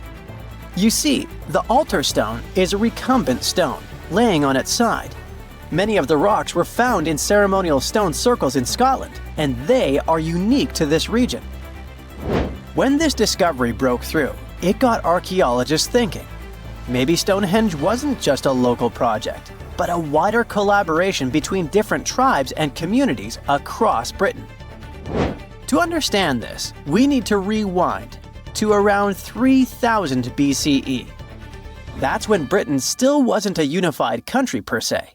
Rather, it was a patchwork of tribes such as those coming from southern or eastern Europe, each with their own customs and beliefs. As an island, Britain's population changed many times. Britain was mainly composed of farmers who descended from people from the Middle East and arrived on the land around 6,000 years ago. This group thrived in the area until 2500 BCE, when another group coming from the regions of the Netherlands and Germany started to appear. These ones, also known as the Beaker people, were responsible for the large population turnover that Britain experienced during the Neolithic period and the years that followed. The Beakers were called so because of a specific type of pottery they used to make and bury their loved ones with after their passing. It's possible that the original dwellers of the land didn't like it that their land was being repopulated, and what researchers suggest is that Stonehenge was this attempt to reunite the original Neolithic farmer population and regain some type of identity control over their land.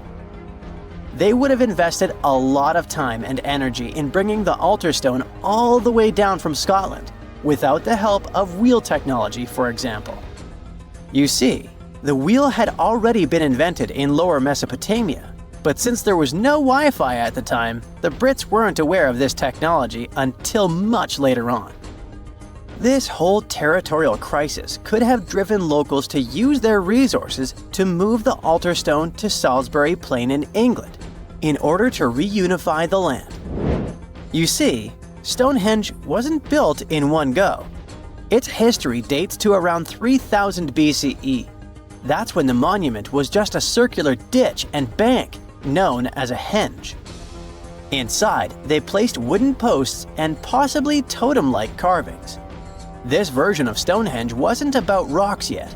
It was more of a ritualistic place and possibly a final resting place. They found several cremation pits from this period, making it the oldest resting place in all of Britain. It was only around 2600 BCE that the blue stones came around.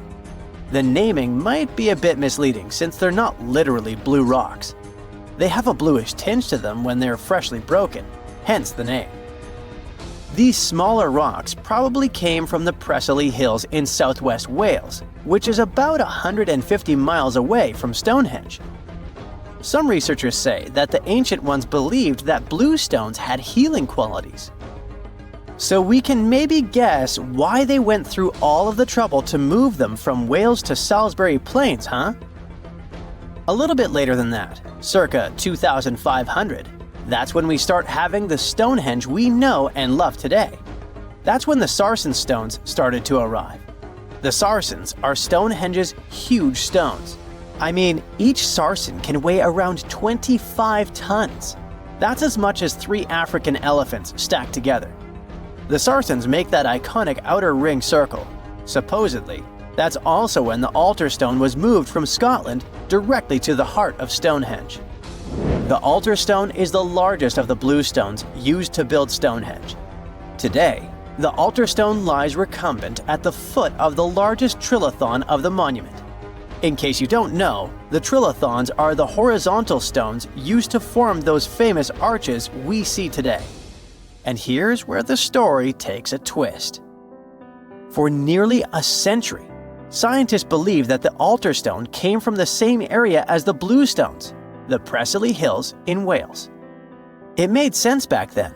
If you're already hauling stones from Wales, why not grab a special one to be the so-called altar? Except that theory started crumbling in 2018, when a team of researchers decided to dig deeper.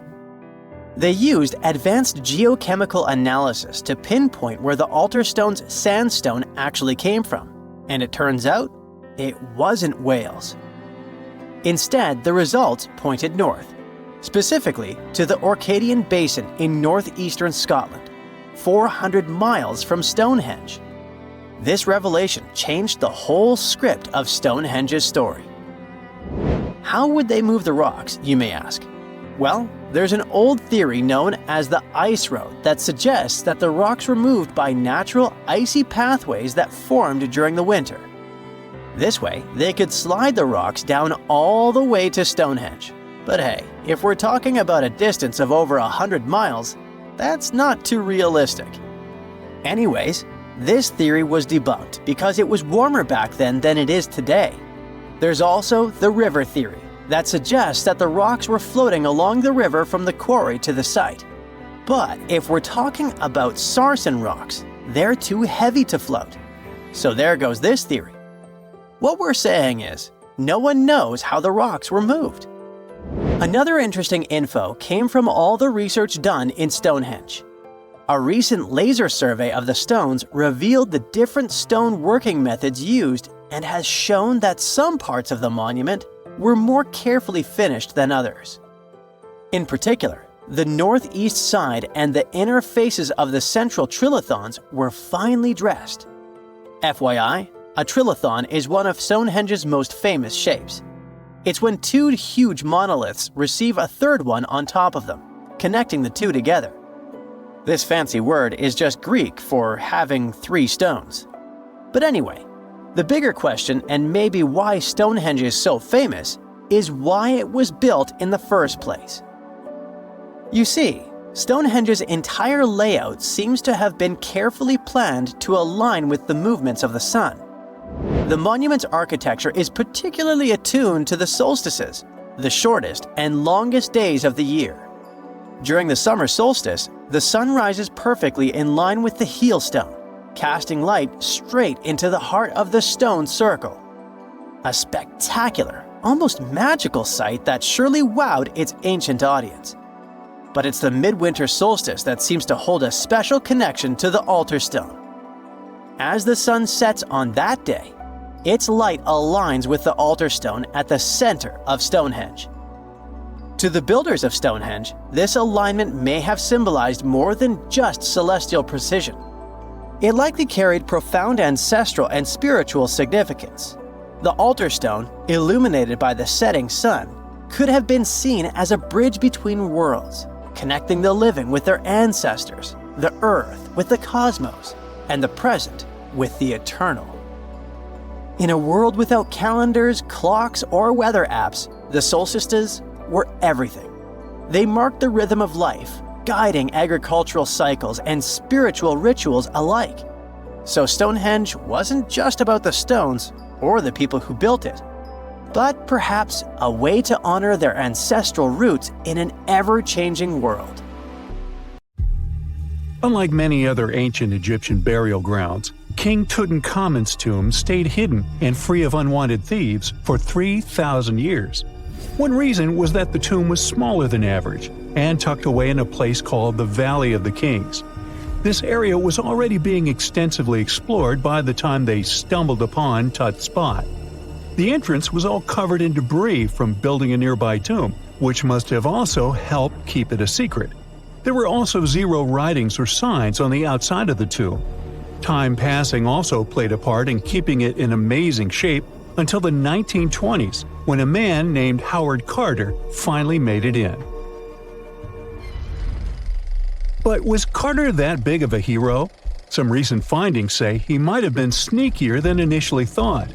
People used to think Carter wasn't just a glorified treasure hunter, he was a true archaeologist. Before Tut, he had been on a relentless quest for Egyptian artifacts. He discovered his interest in these unusual objects when he was a child, and soon started drawing the sculptures and inscriptions that were found in ancient tombs. After stumbling upon the remains of King Tut, Carter spent a decade recording and processing all sorts of objects, like golden thrones, chariots, and statues from Tut's tomb, shipping them down the Nile to Egypt's museum in Cairo. Well, at least that was the official story. More recent discoveries claim that not all of the objects made it to Egyptian officials. A secret letter seems to uncover Carter's little 10 for them, 1 for me policy. The letter in question was sent to Sir Alan Gardiner, a philologist and friend of Carter's, dated from 1922. In these writings, Carter mentioned having found the tomb and was asking his buddy for some advice. In another letter from 1934, Gardiner seems to be thanking Carter for an amulet, which was sent to him as a thank you gift. Carter was adamant that it didn't come from Tut's tomb, but evidently it did. Even the British director of the Egyptian Museum was onto Carter's sneaky endeavors, but couldn't prove it. He compared Gardiner's amulet to others from Tut's tomb, and lo and behold, they were a perfect match. Gardiner was so disappointed to have been put in such a sticky situation that he vented to Carter in another letter. Deciding to be a good friend, Gardiner didn't throw the famous archaeologist under the bus. Instead, he advised Carter to take those stolen goods back to Cairo, just like he'd advise you to like this video and subscribe to the Brightside channel for more amazing videos on the most unique topics in history. It's not the only shady piece of information on Carter's post-discovery behavior. In 1947, a man named Alfred Lucas, who used to work with a controversial archaeologist, gave some information in an obscure journal in Cairo. He claimed that Carter sneakily cracked open the burial chamber door himself. Then he sealed it back up like nothing had happened before the official uncovering. Now, why would he do that? Well, the same theory suggests that Carter and his crew might have entered the tomb early so they could get their hands on some ancient goodies. Obviously, these people couldn't risk having such objects sold while they were still alive, but made sure they were auctioned off after they passed. Carter, though, never confessed to anything. He made no official denial either, but the Egyptian government couldn't risk any more mysterious disappearances, so they prohibited him from entering the tomb for a while. Some have connected this apparent stealing to the curse of King Tut. If you've never heard of it, know that it became quite the scary tale soon after King Tutankhamun's resting place was uncovered. It claimed that anyone messing with the tomb of the boy pharaoh would face some serious bad luck. It's not all dramatic like a mummy going on an aggressive spree, but word got out that the people involved in disturbing King Tut's lair met some mysterious, untimely ends. The main untimely passing related to this supposed curse is that of George Herbert, the 5th Earl of Carnarvon. He was this British aristocrat who helped fund the search for the tomb. He passed away just a year after the tomb was opened. Now, people love to call it mysterious, but it turns out that Herbert was already in pretty bad shape health-wise when he got to Cairo, and he ended up getting taken down by a regular disease. Now, let's talk numbers. There were a lot of people linked to this tomb opening: security guards, archaeologists, and supporting staff. And sure, a few of them did pass not long after the tomb started receiving visitors. As much as we'd like this curse to be true for the sake of, good storytelling, statistically, if you have a bunch of people connected to opening a tomb, you'd expect some passings just by random chance. The average lifespan for those supposedly targeted by the ancient curse was more than 20 years after the spell was supposed to kick in. Herbert's daughter even lived until the 1980s, that's half a century later. And Howard Carter himself lived until 1935, a solid 16 years after the big reveal. Some have suggested that the whole curse was nothing more than a careful PR strategy. You see, when Tut's tomb was found, Howard Carter wanted to make a priority out of keeping nosy reporters away. So he might have come up with a curse hanging over anyone entering the boy king's resting place. But what was stolen from King Tut's tomb anyway?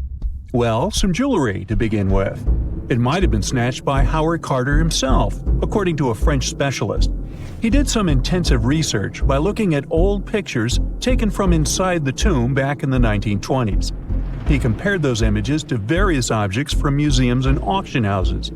He soon started to piece together the whereabouts of some of Tut's jewelry. First up, there's this collar that used to be on Tut's chest. It was all broken into pieces, and some parts went via Carter to the Nelson Atkins Museum in Missouri. Meanwhile, other bits ended up on a necklace owned by some unnamed people who tried to sell it in 2015 but failed. Even the Nelson Atkins Museum agrees, as they've confirmed the information on their website. Then there's a headdress piece. Some beads from it that once belonged to Tut apparently got stolen by Carter too. They were also strung into a necklace and are now being held at the St. Louis Art Museum. Another fancy collar made out of glazed ceramic magic spent some time at the Met, far away in New York. Thankfully, it was sent back to Egypt a bit over a decade ago. This seems to have been, as you'd expect by now, also stolen by Carter. Missing artifacts aside, King Tut still gave a ton of amazing objects that helped us learn more about this incredible ancient culture. Starting with the famous burial mask. It's this massive 21-inch gold art piece with semi-precious stones and glass paste. It weighs 22 pounds and showcases the boy pharaoh with a long beard and a headdress with a cobra and vulture. On the back, there's this spell from an important ancient Egyptian spiritual book that's supposed to make sure it works just as well in the afterlife. Tut was also apparently a board game enthusiast. They found 4 board games in his tomb, some made of ivory. Archaeologists also found a pair of gold sandals, though you'd imagine they were more for show than for comfort. In fact, the pharaoh probably never wore them in his lifetime. Now, speaking of fashion items, it turns out Tut was quite the fancy ruler. They even found a mannequin in his tomb that was used to pick out, adjust, and store his outfits and jewelry. The boy king seemed to have also enjoyed some music, based on the 2 trumpets historians found in his tomb. Though they were played back in 1935 in a BBC broadcast, the instruments are today considered too fragile to be maneuvered. Ever since Plato wrote about the allegory of Atlantis, humanity has been fascinated with the possibility of the discovery of a thriving underwater civilization. Fancy joining me on a trip to a few historic underwater sites? Let's see what we can find out about ancient civilizations. The first one on our list is what is being called the underwater Stonehenge. Scientists have recently discovered a mysterious pile of cairns that stretch for miles under the shimmering waters of Lake Constance at the borders of Switzerland, Germany, and Austria. Archaeologists began to explore the site back in 2015, and they haven't been able to understand yet what it was actually used for. What they do know is that there is a 12-mile line of 170 human-made stone cairns under Lake Constance. Scientists say this was most likely the result of a combined work of several villages. The cairn site was probably used for some collective purpose. The formations are huge. Some of them are several dozen feet wide. The most amazing discovery so far is that the site dates back to around 5,500 years ago. Now, what were we humans doing back then? We were living in the prime years of the so-called Stone Age. We were beginning to make artifacts from stone and use them to hunt and eat. Can you imagine what a knife and fork might have looked like back in those days? It's no coincidence that scientists call this site the underwater Stonehenge, though. Both sites are believed to have been built around the same period of time. You see, Stonehenge dates back to around 3100 BCE. Both sites carry the distinct characteristic of stone monuments built in a circle.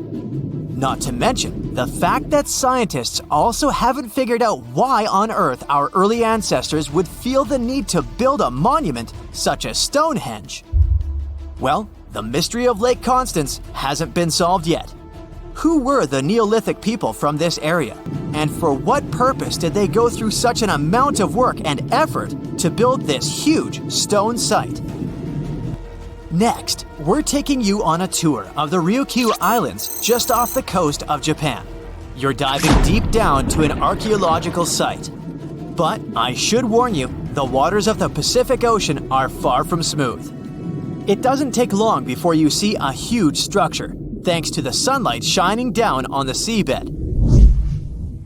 At first, it looks like Machu Picchu's ruins located across the globe in Peru. As you approach the site, you slowly figure out its forms. A pyramid-shaped structure, arches, staircases. It's something that could have easily been a palace or a castle. Could this be a sign of human activity? What you've just seen is known today as the Yonaguni Monument. It also goes by the name of Japan's Atlantis. The entire monument is about the size of 5 soccer fields and the height of a 5-story building. Its most surprising feature is its expanse of terraces. Explorers and scientists believe that Yonaguni might be 10,000 years old. But whether it's a human-made structure or a natural formation is still under debate. For Japan's top marine geologist, Professor Masaki Kimura, Yonaguni is the heritage of a lost civilization. Kimura has dived to the bottom of the ocean to explore the ruins over 100 times over the past 10 years. According to him, there are clear signs of human activity down there. On the monument's surface, there is a triangle-shaped concave that is a historical symbol of water fountains in the region. There's also a giant turtle carved on the eastern side of the structure. And, according to Kimura, turtles have an important cultural meaning. Several pieces of stone tools have been recovered from the site. Their estimated age is around 10,000 years. However, not all scientists support this theory. For many, Yonaguni is the result of thousands of years of erosion. The fact that the monument is composed of one massive rock leads them to believe it's not human-made. The defined edges and flat surfaces resemble a natural formation in Northern Ireland, known as the Giant's Causeway. The basalt columns look like the ruins of a palace, but they're actually the result of volcanic activity in the region. Now, you're flying to the coast of Greece, 4 hours away from Athens. More specifically, you're in the Peloponnese Peninsula. You dust off an old snorkel and head for a free dive on a bright sunny day. Sometime into the dive, you start noticing patterns on a seabed. 13 feet below the surface, outlines of familiar objects start to appear, one by one. As you continue swimming, what looks like the outline of an entire city emerges in front of your eyes. Are you wondering how water could have taken the whole city? Rocks are perfectly aligned into what appears to be the foundation of a building. This is Pavlopetri, an ancient city you've probably heard about for the first time. It was discovered by Nicholas Fleming, a British oceanographer, when he was on vacation in Greece. He had heard rumors about Pavlopetri's existence and indeed found several artifacts on the seafloor. He went back to the area a year later with the team. They found a site filled with pots, storage vessels, and tools. A kernstone, for instance, is a tool used for grinding grains and turning them into flour.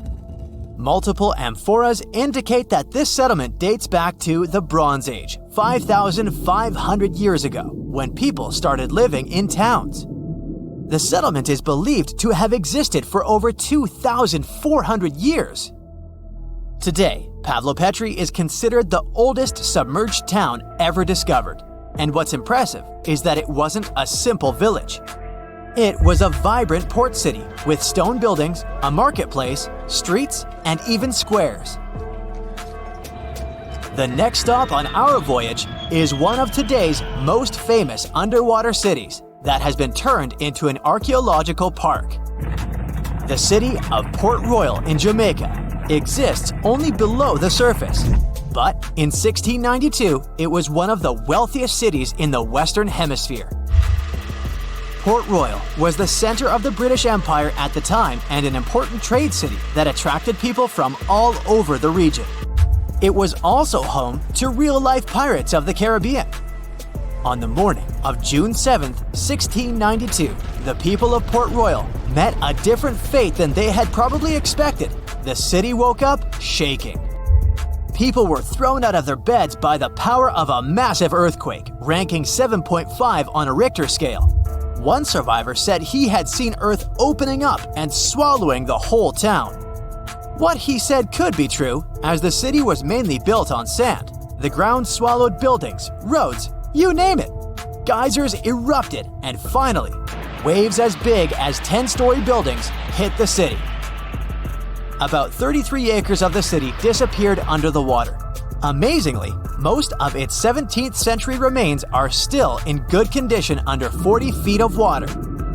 Archaeologists have found taverns, storage rooms, kitchens, and recreational buildings used for diverse purposes. You can also see a grand lion statue, a submerged bridge, and many picturesque arches. Of course, I saved the best for last: India. Just off its coast lies another sunken marvel. A site known as the Lost City of Cambay is located in the Gulf with a similar name. It remained undiscovered until 2001, when the National Institute of Ocean Technology made a routine water assessment. With the help of sonar technology, which sends a wave sound to the bottom of the sea, they found something far beneath the surface. Images showed well-defined geometric shapes spread along a 5-mile stretch. The remains date to more than 9,500 years ago, meaning this civilization was lost at around the end of the Ice Age. Debris recovered from the site included construction material, pottery, beads, sculptures, and even bones. Scientists argue whether these artifacts are indeed from the site, but if they truly are, then the lost city of Cambay might be the oldest civilization in the world. They finally did it. After 300 years of searching, archaeologists pinned down the location of the lost land of the White Jaguar, the city of Maya hidden in the wild jungles of Mexico. It all kicked off back in the 1500s with the Lacandon Maya. These guys were some super tough survivors who just didn't quit. When their main capital, Lacamtun, fell to the Spanish in 1586, most people would have called it game over, but not the Lacandon. Nope, they packed up, headed deeper into the rainforest, and built their last stronghold, Sak Balan. It was a hidden fortress of stone temples, twisty jungle trails, and howler monkeys acting like noisy little guards. For over 100 years, the Lacandon managed to keep their traditions alive there, far from European control. Then, in 1695, history came crashing in. A Spanish friar named Diego de Ribas stumbled into Sak Balan. And yeah, that was basically the beginning of the end. Soon after, the Spanish took over. By 1721, the Maya had abandoned Sak Balan. The jungle didn't waste time. It swallowed the place whole, with roots tearing into walls and vines smothering plazas. The city didn't just disappear, it got eaten alive. For the next 300 years, Sak Balan turned into more of a myth than a memory. A name archaeologists and explorers would whisper, secretly hoping to find it one day. Plenty of expeditions tried to track it down, but the rainforest is sneaky. Every path looks identical, maps fall apart in the humidity, and even GPS can't cut through the thick green ceiling. It was like looking for a needle in a haystack, except the haystack was alive, covered in thorns, and yeah, crawling with jaguars that would happily make you lunch. So how did the scientists crack the mystery? One word: a letter from the 17th century. The letter by Diego de Ribas described all the routes, rivers, and trails leading to Sak Balan. It showed in every detail the journey of the soldiers who walked 4 days to the Lakuntun River after leaving Sak Balan. Then they sailed for 2 days and arrived at the church El Encuentro de Cristo, left their canoes, and continued on foot to Lake Petén Itzá in Guatemala.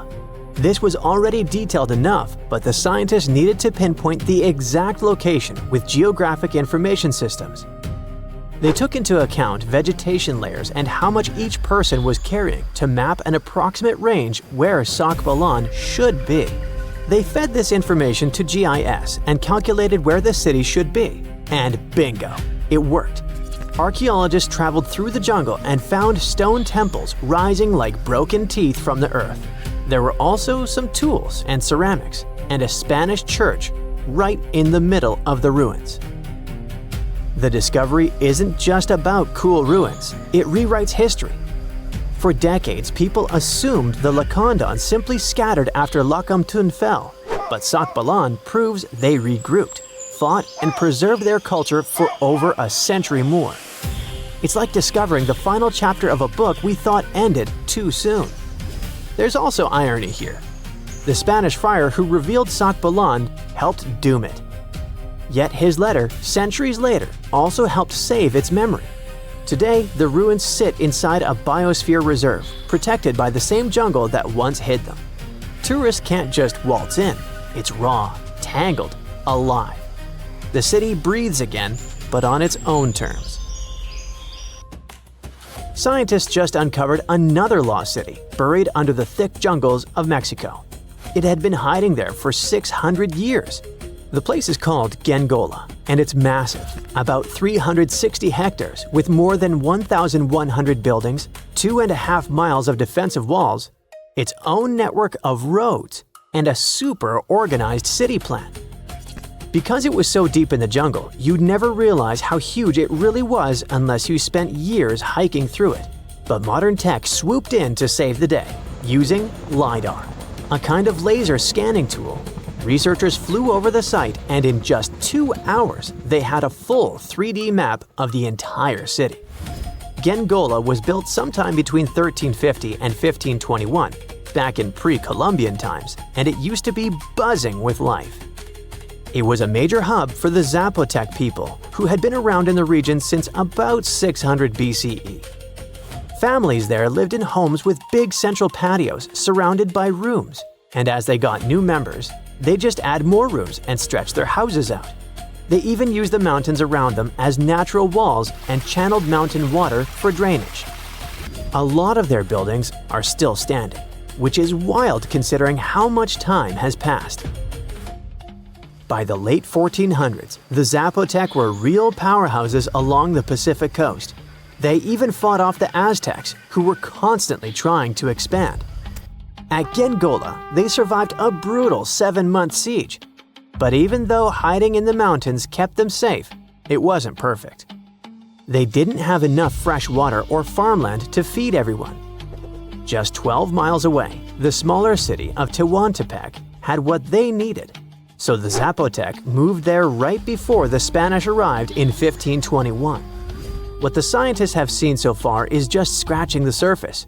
That LiDAR scan revealed more than 1,000 buildings, and archaeologists are planning years of research to figure it all out. Instead of digging everything up and risking damage, they'll use advanced scanning tech to keep studying the city safely.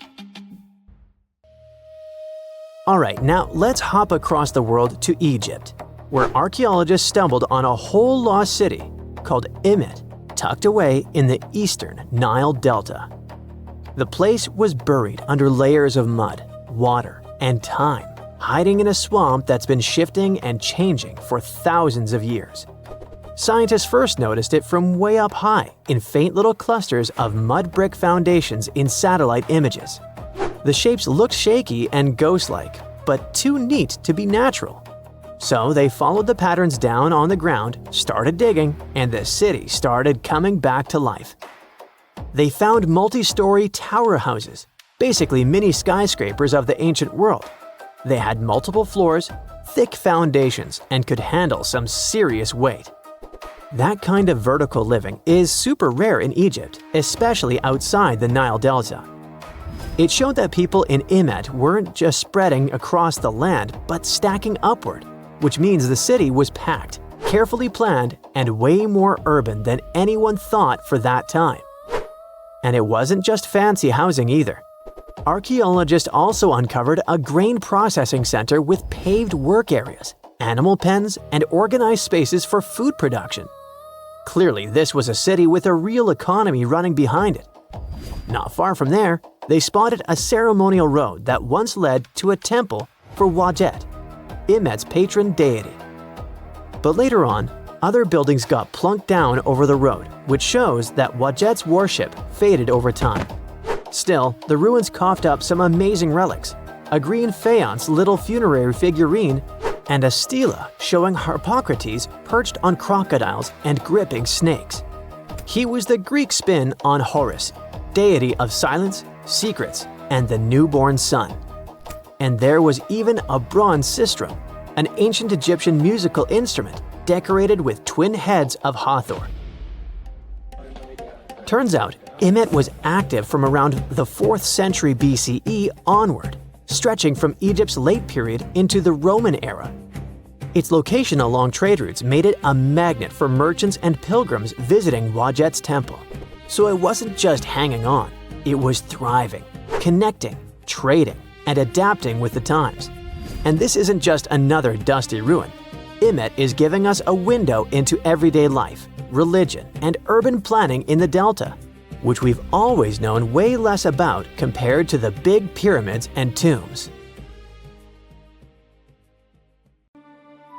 Once upon a time, there was a lighthouse so tall that you could spot its beam from 30 miles away. A mysterious tower that was the symbol of wealth and engineering genius, made with stones so giant and heavy that it still makes us gasp. How did they do that? It has survived earthquakes, one after another, until it finally crumbled in the 14th century. Fast forward to today, and archaeologists have just hauled 22 of its colossal blocks off the seafloor. They're putting the tower back together, to be once again admired and explored, but not how you might imagine. The Lighthouse of Alexandria wasn't just a lighthouse, it was the lighthouse of ancient civilizations, one of the longest-standing world wonders. Built around 280 BCE on a tiny island called Pharos, it reached about 330 feet up in the sky. For comparison, that's taller than the Statue of Liberty or Big Ben. Now, keep in mind that this was before cranes, steel beams, or gym enthusiasts, and it becomes awe-inspiring. For sailors, spotting that gleaming tower was like finally seeing your exit sign after hours of driving on the world's most dangerous highway. The lighthouse was a sight for sore eyes because legend says the waters around Pharos were tricky, full of hidden reefs that could smash ships to pieces. Old sources claim it took about 12 years to build, with the price tag being around 800 Athenian talents of silver, which is an ancient unit of weight close to 57 pounds. That means someone had to haul chests holding 23 tons of coins, without a forklift, most likely across the sea. Wow! The lighthouse was so impressive that the word Pharos ended up being used for lighthouses in a bunch of different languages. The structure had a cool three-tier design. It was square at the bottom, octagonal in the middle, and cylindrical on top. On its top, it had a statue, most likely of Zeus or Poseidon. The lighthouse's white limestone exterior was polished with a sun-catching plaster, so it gleamed like a beacon even without fire. At night, things were different. Wood was hard to come by in Egypt, so the fire on top may have been fed with bundles of papyrus roots or even naphtha for a brighter flame. Whatever the fuel, its glow was boosted by a massive polished bronze mirror. Now, bronze mirrors were common back then. It wasn't until the Renaissance, way long after the Pharos had crumbled, that glass-coated mirrors became standard in European lighthouses. During the day, the same mirror could reflect sunlight, and the tower's bright white silhouette, along with the smoke curling up from the fire, would help sailors find their way. Alexandria was one of the biggest ports in the ancient world, filled with merchants, travelers, and messengers, and the lighthouse was its landmark.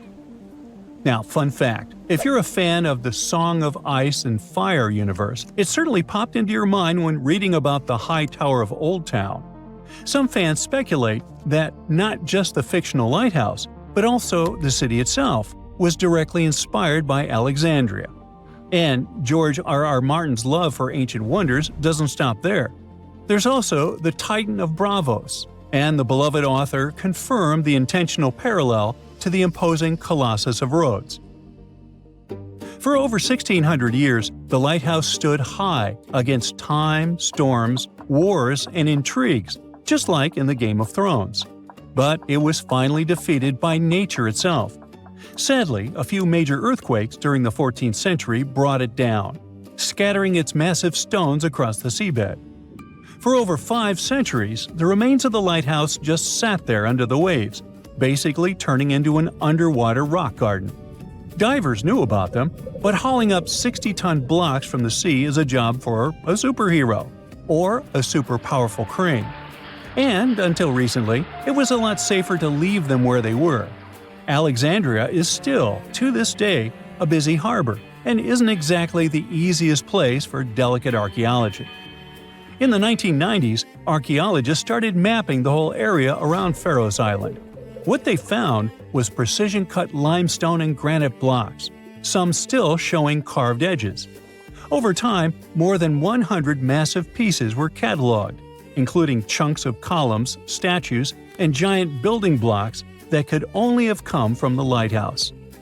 Finally, in 2025, Egyptian and French teams joined up and brought that super crane along with a team of divers. In a carefully planned operation, they brought up 22 giant slabs from the seabed. There were parts like door lintels, threshold slabs, and a mysterious pylon, speculated to be some kind of monument. Some of those blocks weigh 70 to 80 tons, which is the weight of 20 African elephants.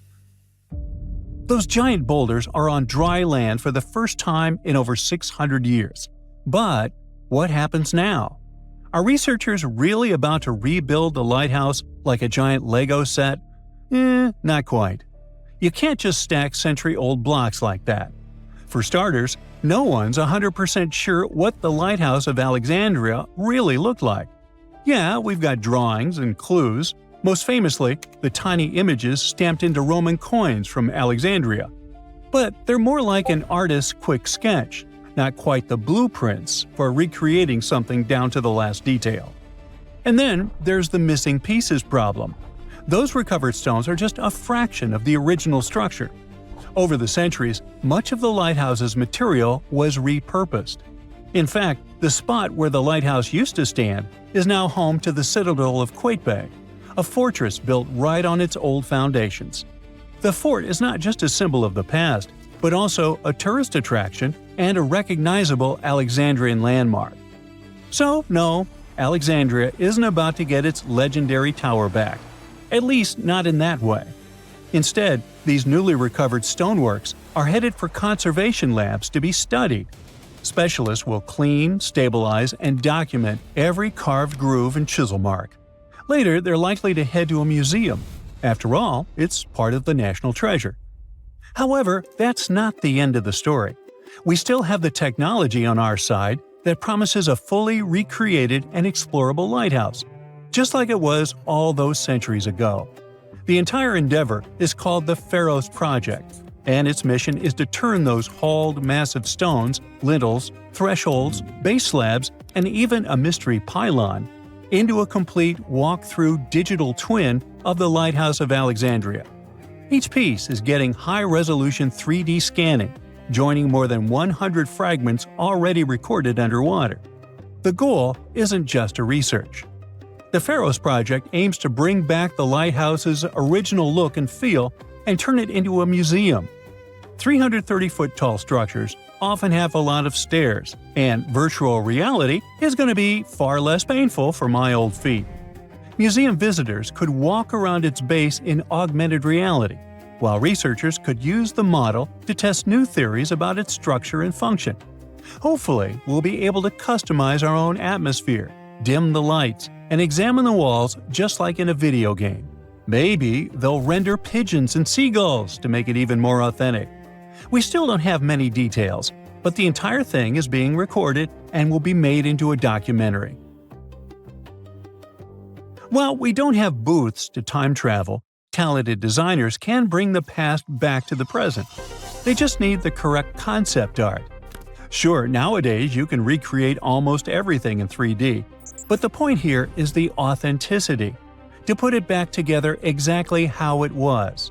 This is what the Project Pharos wants to achieve. Maybe one day, every ancient world wonder will end up being recreated in a similar way. But there's no reason to stop there. Virtual tourism can save time and money, and while nothing can replace the real experience, visiting authentic locations recreated in virtual reality may be the next best option. Locals are already excited. The Citadel of Quatebay is already drawing people, but now Alexandria is about to get the first digital tourist attraction. Soon anyone with a VR headset can stand on top of this historic wonder, squint while watching the sunset, and finally answer the burning question: is it possible to get exhausted while climbing virtual stairs? And can I customize the soundtrack? Ooh. Hey, I bet you didn't know that trees used to grow in the middle of Egypt's barren, sun-roasted Sinai desert. It's true. If you can't picture it, I don't blame you. But archaeologists have recently stumbled upon a tree-lined boulevard. Yep, an actual green avenue leading to a massive ancient fortress. No, this isn't some mirage or an overactive imagination, although I do have one. But it's turning our ideas of ancient Egyptian desert life upside down. Let's rewind a bit. The site in question is called Tel Abu Saifi, located in the northern part of the Sinai Peninsula. For a long time, it was known as a dusty archaeological footnote, the home of ruins from the Ptolemaic and Roman periods. You know, the era after Alexander the Great swaggered through Egypt and the Roman Empire called dibs. But recently, Egypt's Ministry of Tourism and Antiquities decided to give it a fresh dig. And what they found out turned to be more than just a forgotten outpost. We're talking about a full-on military fortress with defensive trenches, paved roads, lime kilns, barracks for soldiers, and even room for their families. A whole bunch of living quarters right in the middle of a desert doesn't feel very homey until you remember our star, the unexpected Green Avenue.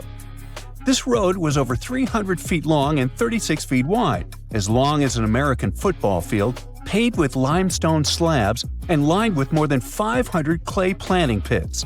These weren't for show, they held actual trees, creating a shaded tree-line entrance straight to the fortress. Imagine walking through that, the sun blazing overhead, and suddenly, blessed shade. Ooh. Now, that's not just a grand entrance, that's an ancient red carpet, or maybe a green one. But this wasn't about curb appeal. The existence of hundreds of trees in a desert landscape over 2,000 years ago tells us something big. You see, the Ptolemaic Egyptians weren't simply good at building monuments, they were also masters of water management. In a place where rainfall is rarer than a selfie with a pharaoh, they somehow found a way to grow rows of trees. Now let that sink in.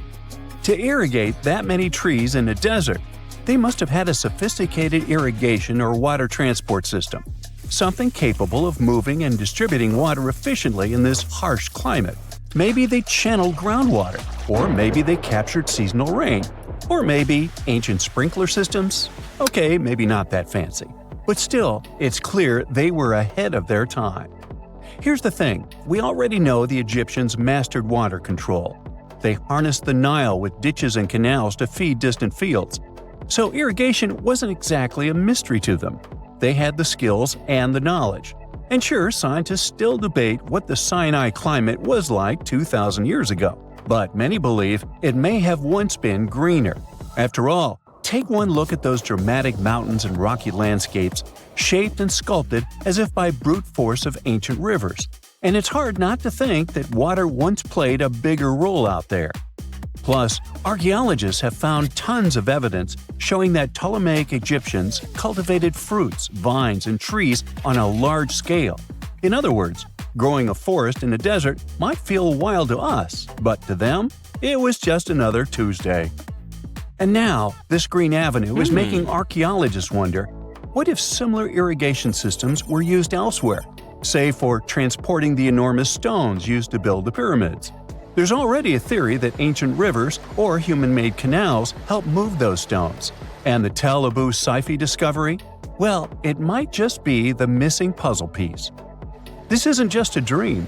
Back then, rivers were like highways, power grids, and cargo trains of the ancient world, all rolled into one. Egyptians used them for everything: irrigating crops, trading goods, powering industry, and even mobilizing for war. If you were doing something important, odds are it involved a river. But wait, it gets even better. Excavations revealed deep defensive trenches, like ancient moats, dug more than 6 feet deep around the fortress. Those weren't just muddy ditches.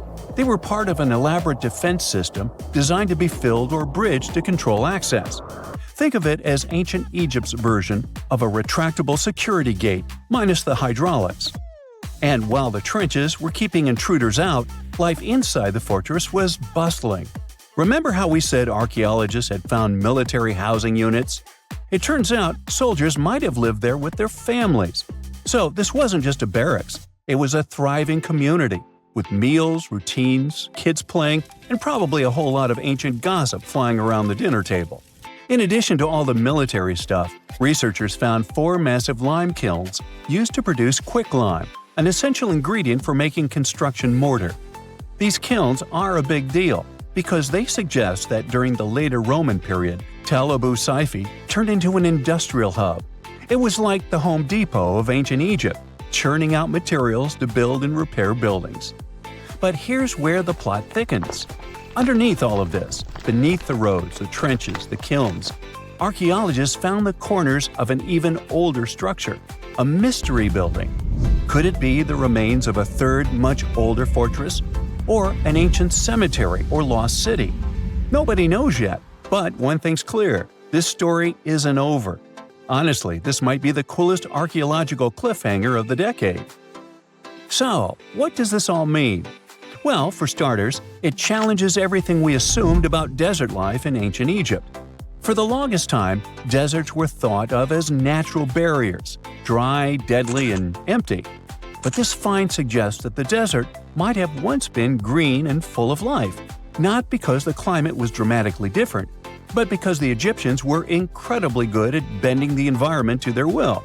They didn't just survive in the desert, they transformed it.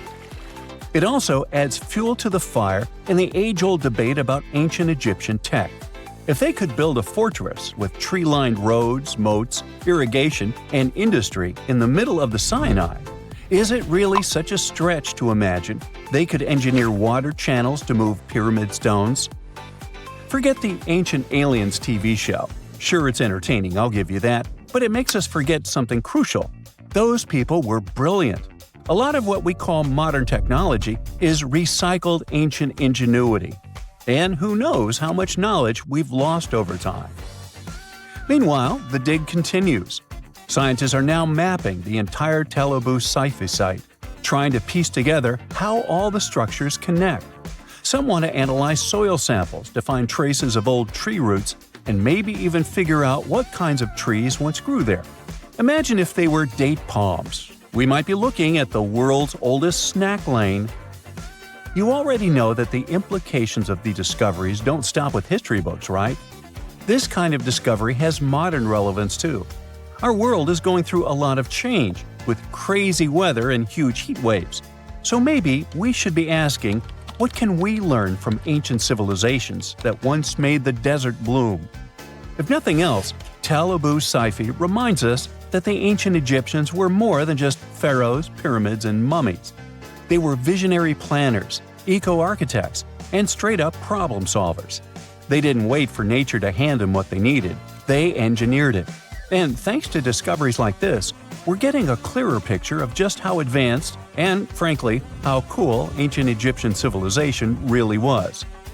So next time someone tells you deserts are just empty wastelands, you can hit them with this fun fact.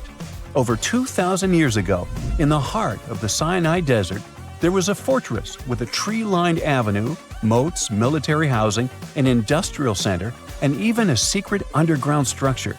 Take that, sand dunes! Who knows what else is still buried out there, waiting to rewrite history? The Sahara Desert is like a Mad Max movie. Scorching heat, endless dunes, and an overall barren wasteland. A place where no one could live, right?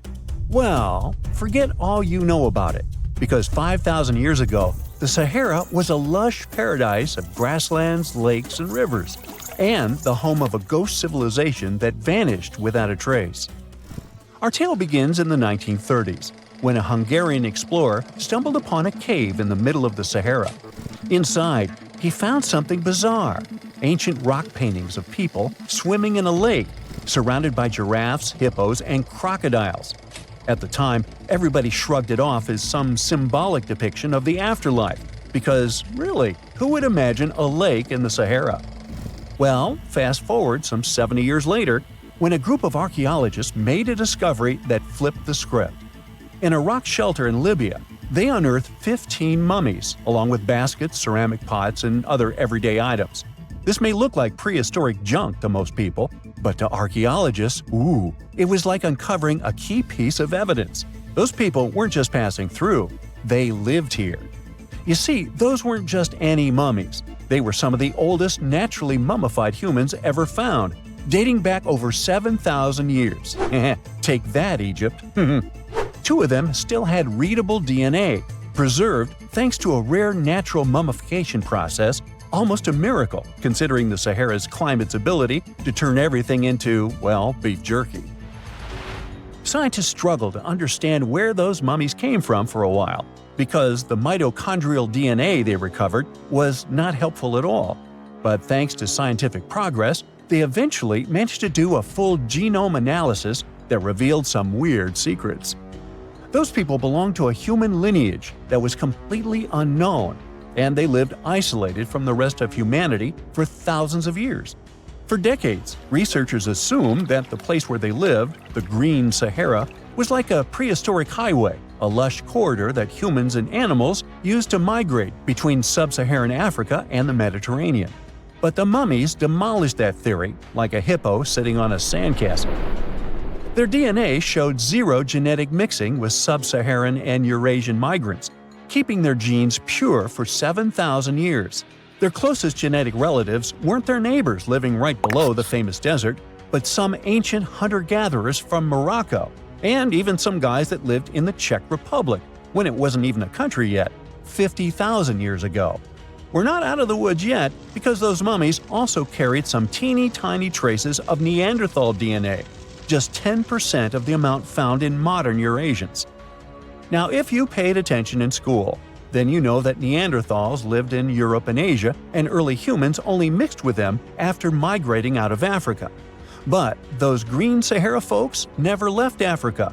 So how did they get Neanderthal genes? The leading theory is that their ancestors mingled with Neanderthals in North Africa 50,000 years ago before settling in the Sahara and cutting off contact with the outside world. Archaeologists also found cattle bones and tools made of stone and wood at that rock shelter, proving that those people led a thriving pastoral lifestyle. This discovery made scientists scratch their heads for a while because, you see, animal domestication was not developed in Africa. So how did they learn it if they never mingled with anyone? Did they have ancient YouTube tutorials? Probably not. The researchers believe they must have traded knowledge with neighboring groups, but just knowledge, no saliva. It's almost too hard to believe that no outsiders mixed with them. After all, who wouldn't want to live in a thriving civilization in the middle of a green paradise, drinking milk, eating meat, and even using animal blood as a protein source? Ooh, yummy. They didn't have to hunt for every meal, thanks to their livestock, and the abundant water made life pretty sweet. And yet, they never married outsiders. Why? Maybe it was a cultural choice to never date outside their own group. Or maybe the landscape itself kept them isolated. This is where scientists place their bets. They believe that the dense forests and rivers that existed in the Green Sahara acted like nature's no trespassing sign, creating a geographical barrier that isolates animals, plants, and whole societies. This isolation is the reason why their genes were so unique. These guys weren't swapping spit with anyone else. But this genetic time capsule almost didn't survive.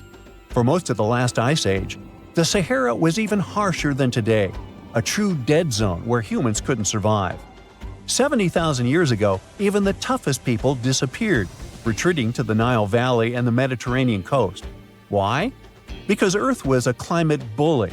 Massive glaciers stole all the moisture, weakening monsoons until rain clouds barely reached North Africa. Then came the knockout punches. Armadas of icebergs flooded the North Atlantic, triggering devastating droughts each time. This was the Sahara's ultimate keep-out era. Now, you're probably wondering how in the world the Sahara turned green after all this, and then went back to being a desert again. Well, it all started 15,000 years ago, I wasn't around then, when Earth was shaking off the last ice age. Our planet's axis was a bit wobbly, and because of that, the northern hemisphere got closer to the sun, getting extra sunlight and heat.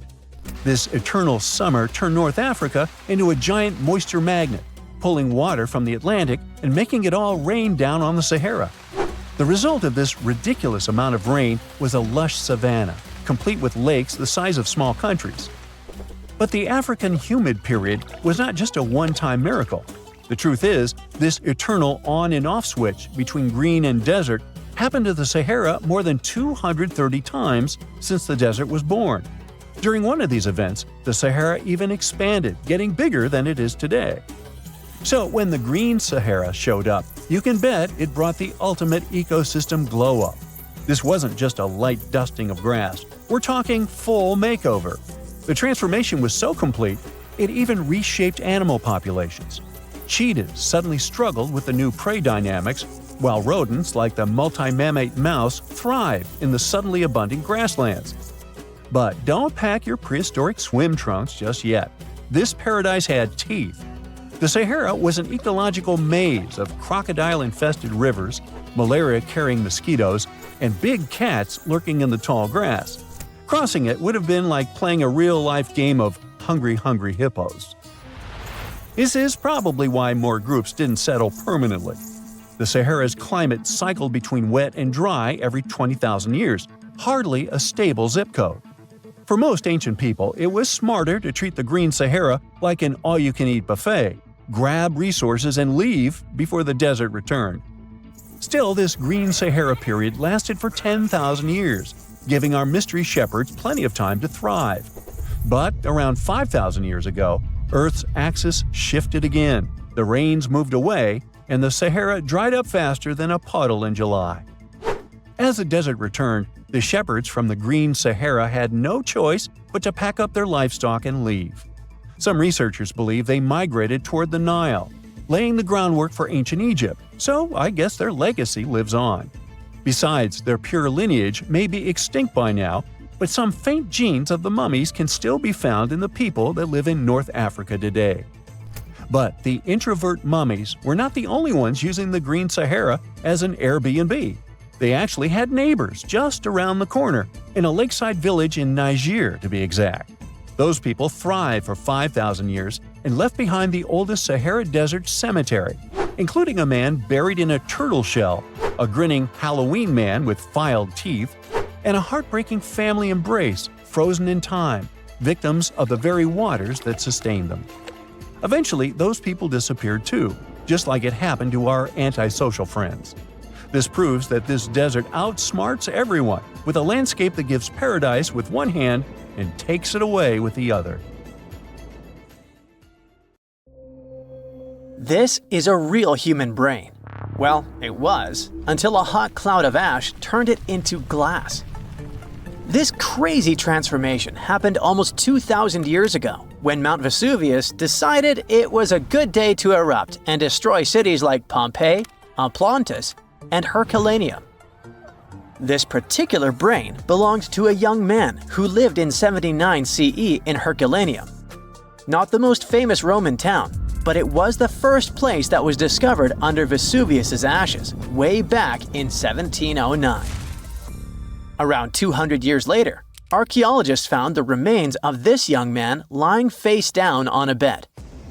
All the smoke and ash probably made him disoriented, so while most of the citizens of Herculaneum rushed to the shore, hoping to be rescued, the brain guy ended up trapped inside a building and passed out. Weirdly enough, this saved his brain from completely disappearing. How in the world does a brain turn into glass? Well, when Mount Vesuvius erupted, it didn't expel just lava. It also sent away a really hot cloud of ash before the solidified lava could flow down. This type of lava, known as pyroclastic flow, could get as hot as 869 degrees Fahrenheit. An insane temperature, we know. Hot enough to melt your brain, but not hot enough to turn it into glass. The cloud of ash, however, can reach temperatures between 932 degrees Fahrenheit to 1,112 degrees Fahrenheit. But to turn something into glass, you don't just need heat, you need rapid cooling too. To put it simply, you have to heat something to a very high temperature until it melts into a liquid. If you let it cool down slowly, the molecules of this liquid will start to calmly organize themselves in the shape of crystals. But if this something cools down super fast, it will solidify in whatever shape the liquid was. It's like making ice cubes. If you pour water into a tray and stick it in the freezer, it will turn into ice because it cools down quickly. But if you leave the water out at room temperature, it'll just evaporate. This means that the brain melted due to a really high temperature, but before it could crystallize, for example, or just boil away, it got really cold. The flow from the eruption was not hot enough for this to happen, but the cloud of ash that reached town before the pyroclastic flow was hot enough to start this process, and fast enough to leave just at the right time. To figure out the exact temperature needed for this brain-to-glass transformation, scientists used a technique called differential scanning calorimetry. This fancy name basically means that they heat up glass shards to see when they start to change shape. They discovered that the cloud of ash had to be exactly 950 degrees Fahrenheit hot for the brain cells to start melting. Now, remember how I said this guy was inside a building, but most of the citizens were outside? Well, those people were also exposed to this drastic change in temperature, but they didn't turn into glass because they were not being protected by the walls of a building. The protection provided by the skull surely helped our guy, but it was not enough. And since other people didn't have the same protection, their brains basically poofed. And before you ask, no other parts of his body turned into glass. You see, you need some liquid for the glass-making process to happen. The brain has a lot of water and fat, which makes it a prime candidate for the glassification process. Yes, I've just made that word up. Other organs might have contained liquid, but they weren't as protected as the brain, so they were destroyed by the heat. And bones? Well, bones don't have enough liquid, so they just remained the same. The ones that didn't char, anyway. When the brain turned into glass, it looked a lot like an obsidian stone, a type of volcanic glass formed by the cool lava of a volcano. Even the forensic archaeologist who discovered this glassified brain thought it was just a stone at first. He was studying the bones of our hero when he noticed something shining inside of his skull. right in the middle of all the volcanic ash that filled it. To his surprise, this thing was way more fragile than obsidian and smaller too, with some fragments being only a few millimeters large. He only figured this was part of that guy's brain after he took the glass to the lab. With the help of a microscope, he discovered that this was not a stone but an organic tissue, which is basically cells that form our organs. This organic tissue was made by protein, a molecule produced by living things like animals and plants. And this was not just any protein. This one was specific to the human brain because every organ is made of different types of protein. The researchers also found nerve cells preserved inside this glass, complete with the tendrils that help them receive and send messages. The microscope also showed what was left of myelin, a fatty substance that gives a speed boost to the messages traveling along the nerves. This isn't the first time scientists discovered preserved human brains. In fact, more than 4,000 brains have been found since the 17th century. It may not look like a big number, but keep in mind that finding only the brain preserved in a skeleton while the other organs are gone is not that common. You see, the human brain is actually the first thing that decomposes when we're 6 feet under, and it usually turns into liquid. When scientists stumble upon a human brain, it's usually dried, frozen, or literally turned into soap. A brain can be dehydrated if a person perishes in a place that is very hot, like a desert. Frozen brains are found, obviously, in places that are super cold, like polar tundras. A brain turned into soap may sound weird, but the saponification process is not that rare. You need a lot of fat and oils to make soap, and the human brain is filled with this. It's a complex process, but if you find a brain that turned into soap, it must have been buried in a place that is very wet and has little oxygen. Back in 1982, for example, construction workers found dozens of human skeletons in a pond in Florida. They were all 8,000 years old, and 91 of them actually had their brains still somewhat intact. And by intact, I mean they turned into jelly soap. During the 2000s, the brains of 45 people were found in Spain, preserved because of this saponification process. This discovery helped researchers understand the chemical composition of the brains and even the weather conditions of the moment when these people passed away. Scientists also discovered two 3,700-year-old brains in Turkey that belonged to a middle-aged man and a teenager that were trying to escape an attack on their city. This time, the brains turned into charcoal because of a super hot fire. And even though their skulls preserved the brains in this state, the heating and cooling process was probably not intense enough to glassify them. But this? It's the first time in history that scientists have found a brain that naturally turned into glass. It's like finding a unicorn, but in a more scientific way. So what does this discovery mean? Well, for starters, it gives us a glimpse into the lives of those who existed such a long time ago. Secondly, it taught scientists an amazing way to preserve the human brain. It also shows just how powerful nature can be. Powerful enough to turn a brain into glass, but delicate enough to preserve it for thousands of years. So, let's give a shout out to the young man who unknowingly contributed to science.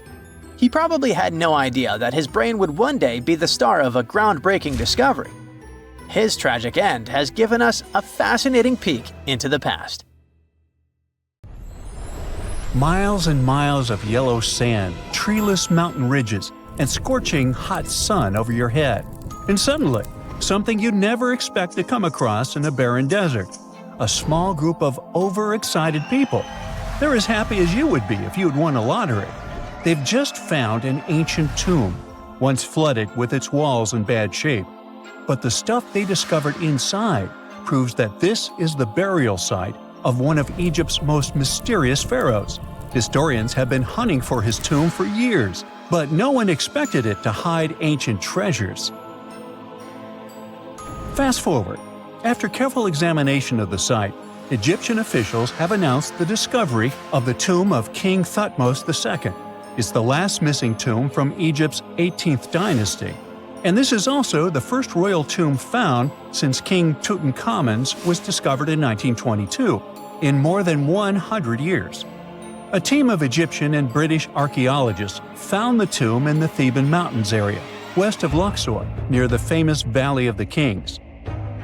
Before this, the site was only known as Tomb C4, but during their excavation, the team found clear evidence proving it belonged to King Thutmose II. Archaeologists actually found the entrance and main tunnel leading to the tomb in 2022. But at first, they thought it belonged to a queen because it was near the graves of Thutmose III's wives. It was also close to Queen Hatshepsut's tomb. Originally, it was prepared for her when she was just a royal wife, but everything changed when she became pharaoh. But we'll talk about this twist of fate a little later. But soon they realized that their discovery was much more significant. They found alabaster jars with Thutmose II's name and the words "deceased king" written on them. That's when they realized that the tomb was actually his final resting place. Sadly, Thutmose II's tomb has seen better days. According to the head of Egypt's antiquities sector and the leader of the Egyptian excavation team, the tomb suffered major damage from ancient floods not long after the pharaoh's death. Water swept through the burial chamber, likely destroying or displacing many of the original artifacts. Much of what had been once inside the tomb was moved elsewhere in an attempt to salvage it. The researchers found out that the tomb had a basic design, with an entrance, a sloping main corridor, and a burial chamber. The corridor was coated in white plaster and rose about 4.5 feet above the floor of the burial chamber. A large staircase and a very large descending corridor of the tomb indicated its grandeur. It took the team a long time to navigate through, though, as the tomb was blocked by flood debris and collapsed ceilings. Only after crawling through a 32-foot passageway with a small 16-inch gap at the top, the worst nightmare for those of us with claustrophobia, were they able to reach the burial chamber. There, they were in for another surprise. They cleared the debris, expecting to find the crushed remains of a burial beneath. But the tomb turned out to be completely empty, and it was not due to robbery. It had been deliberately emptied. The researchers soon realized that the tomb had been flooded since it had been built underneath a waterfall. It happened just a few years after the king's burial, so the contents of the tomb were moved to another location. That's why there was a second corridor in the tomb. It was most likely made to help remove King Thutmose II's body from his flooded tomb. Despite the damage, the excavation team made some really exciting discoveries. They found traces of mortar decorated with blue inscriptions, yellow stars, and fragments from the Book of Amduat, one of the most significant funerary texts in ancient Egypt. The book was meant to guide the deceased through the underworld, ensuring a safe journey to the afterlife. Now, how about we sneak a peek at ancient Egypt's 18th dynasty? It was all about conquering lands, expanding the empire, and building jaw-dropping monuments. Some of the biggest names from that era, Thutmose I and Thutmose III, both legendary warrior kings who left their mark in history. Thutmose I was a fierce fighter who led major military campaigns, pushing Egypt's border further south than ever before, all the way to the fourth cataract of the Nile. His victories gave Egypt access to new trade routes, stronger political ties, and more wealth. His conquests were so significant that they were recorded in the tombs of his top officials. Thutmose III, sometimes called Thutmose the Great, took things even further. He was not only an incredible military strategist, but also the commander of Pharaoh Hatshepsut's armies before becoming king himself. He led between 17 and 20 military campaigns, winning every single one and expanding Egypt's empire to its peak. He even created the world's first navy. Thutmose III is often remembered as Egypt's greatest warrior pharaoh. And sandwiched between these two powerhouses was Thutmose II, a pharaoh who doesn't get nearly as much attention. Hey, the middle child, right? His reign lasted only about 5 years before he passed away at around age 30 in 1479 BCE. He is kind of a mystery. No one really knows what he accomplished. For the longest time, Even the location of his burial site was totally unknown. His body was actually found in the 19th century. It was just lying around in the mortuary temple of Deir el-Bahari, in a secret chamber where priests used to hide royal mummies centuries after their original tombs were looted by grave robbers. In other words, Thutmose II's body must have been moved from his original resting place at some point in history to protect it. During his lifetime, Thutmose II made at least one major impact on Egyptian history. He married his half-sister Hatshepsut. That might not sound like a big deal, but it helped her become Egypt's greatest female pharaoh after he passed. The catch? She kept her stepson, Thutmose III, off the throne for decades. When he finally took power, he erased her name from history out of spite. And still, Hatshepsut is one of Egypt's greatest pharaohs, no matter if you're talking about a man or a woman. She brought a lot of wealth and art to Egypt. She led a big trading trip to a place called Punt, where she brought back things like gold, ebony, and incense. She also made sure her name lasted by building amazing structures that we can still see today. At Karnak, she added huge obelisks. One of them is still standing tall.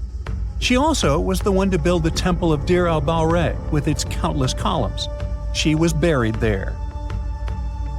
Interestingly, Hatshepsut was often shown in art as a man, with muscles and a beard, like how pharaohs were usually depicted. But she made sure there was always something in the artwork that reminded people she was a woman, like calling herself Daughter of Re, or His Majesty herself. When she passed away in 1458 BCE, Egypt wouldn't have a female ruler as powerful as her until Cleopatra, about 1400 years later.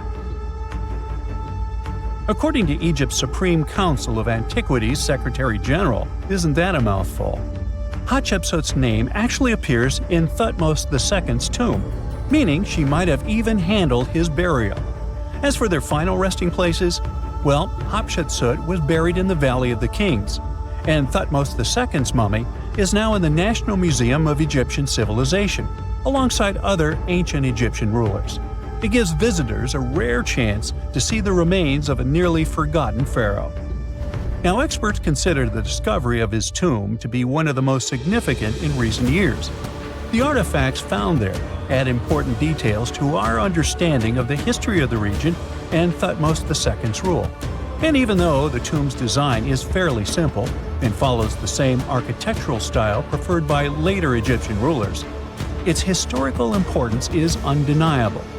In any case, the mission isn't over yet. Archaeologists are now focusing on solving another mystery. Where did the rest of the tomb's contents end up? The team is determined to continue their search. Who knows what other secrets they will uncover that have remained hidden beneath the sands for thousands of years. So looky here, scientists discovered ancient artifacts near King Tut's tomb. Turns out, his VIP final resting place looks more like a public graveyard with about a dozen wooden coffins that's been there for around 3,600 years. Okay, I might have exaggerated a tad. The 11 tombs weren't exactly right next to King Tut, but they were close, near the same city of Luxor. New findings in Egyptian tombs can help us piece together what life was like in ancient Egypt. And guess what? Ancient Egyptians seem to have been remarkably like us, modern humans. Say, the women have always loved jewelry, and archaeologists retrieved a beautifully made necklace with 30 amethyst beads and 2 agate beads, plus a hippo head amulet. Bet it was all the rage back then. Researchers also discovered 2 copper mirrors. One had a handle shaped like a lotus, and the other was decorated with Hathor, the ancient Egyptian deity of the sky, women, fertility, and love. These recent excavations near Tutankhamun's burial site led to another jaw-dropping revelation. For the first time in thousands of years, fragments of Queen Hatshepsut's Valley Temple were uncovered. This fearless woman was thought to be the second female pharaoh, who ruled with both courage and wisdom, leaving a legacy as solid as the stones themselves. Her temple, hidden for ages, opens a window into a time filled with power, intrigue, and spiritual devotion. Archaeologists found over 1,000 beautifully decorated stone blocks on the outskirts of Hatshepsut's funerary temple. There were very few women who managed to take the throne in ancient Egypt. Another tomb was found nearby, and it belonged to the overseer of Queen Teti Sheri's palace, whose name was Jehuti Mez. Queen Hatshepsut seems to have even more tombs, aces up her sleeve. These tombs were carved into the rock instead of being built as pyramids, showing a unique ancient perspective on how to protect the soul in the afterlife. Experts managed to retrieve some cool ancient pieces from the site. Toys made of clay, mummy masks, winged scarabs, and some amulets. Sadly, there surely used to be way more artifacts, but over the last centuries, there have been people other than archaeologists to stumble upon this site. It's likely that looters got to these tombs before them and may have taken some valuable items.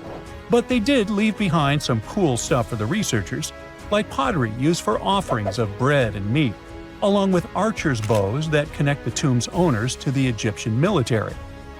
Meanwhile, soul protection is way more important than you might think, especially if you're roaming around Luxor looking for ancient secrets. You aren't scared of King Tut's curse, are you? Let me tell you what happened to those who weren't scared, but promise me to take it with a dash of salt, okay? For years, Egyptologists, especially those who believed in paranormal activity, were convinced that there was an unsettling curse surrounding Tutankhamun's archaeological discoveries. This belief stemmed from the mysterious and untimely demise of several excavators who discovered the tomb in 1922 with no logical explanation for why they passed away. It was just easier to chalk it up to something supernatural and avoid the whole mess. But it turns out it wasn't a curse at all. It was likely the radiation that caused those excavators to perish. Now, you might wonder where the radiation came from. After all, while radioactivity was discovered in the 19th century, ancient Egyptians, despite their impressive pyramids, didn't have any radium lying around to make Tut's tomb glow like crazy. So, what could be the real story? It might have been toxic waste behind it all. Toxic levels of radiation from uranium and hazardous waste have been lurking inside the tomb since it was sealed over 3,000 years ago. The burial chamber of Tutankhamun's tomb reportedly has such high radiation levels that anyone who steps inside could easily end up with a fatal dose of radiation sickness or an incurable condition. By the way, you can have a somewhat similar level of radioactivity if you don't get rid of those moldy dinner leftovers you left to perish in your fridge a month ago. But this radioactivity isn't exclusive to Tutankhamun's tomb. Ancient Egyptian artifacts discovery is rewarding yet dangerous due to unusually high radiation levels in Old Kingdom tombs all over Egypt. Geiger counters have detected radiation at 2 sites near the Giza pyramids, and radon, a radioactive gas, has been found in several underground tombs in Saqqara. Interestingly, experts believe that the builders of these ancient tombs were aware of the toxins, as some eerie warnings were carved into the walls of many tombs.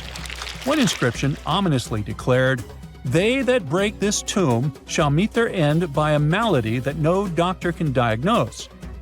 Other ominous phrases like "forbidden," "due to evil spirits," only added to the fear that supernatural curses haunted these ancient sites. Ominous signs have stunned archaeologists since forever, but the fear grew even stronger a century ago with the mysterious passing of Lord Carnarvon, who funded King Tut's excavation in 1922 and reportedly explored the treasure-filled rooms, along with several others who entered the tomb.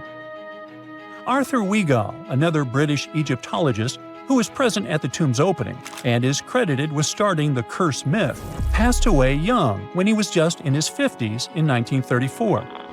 Chances are the condition that made him pass was connected to radiation. In total, 6 out of the 26 people who were there when the tomb was opened met their end within a decade from various causes. Not only X-ray exposure, those reasons include asphyxia, stroke, heart failure, pneumonia, and even poisoning. Well, isn't this getting a little grim? There was one guy who opened the tomb and somehow managed to avoid the infamous curse, Howard Carter, or so it seemed.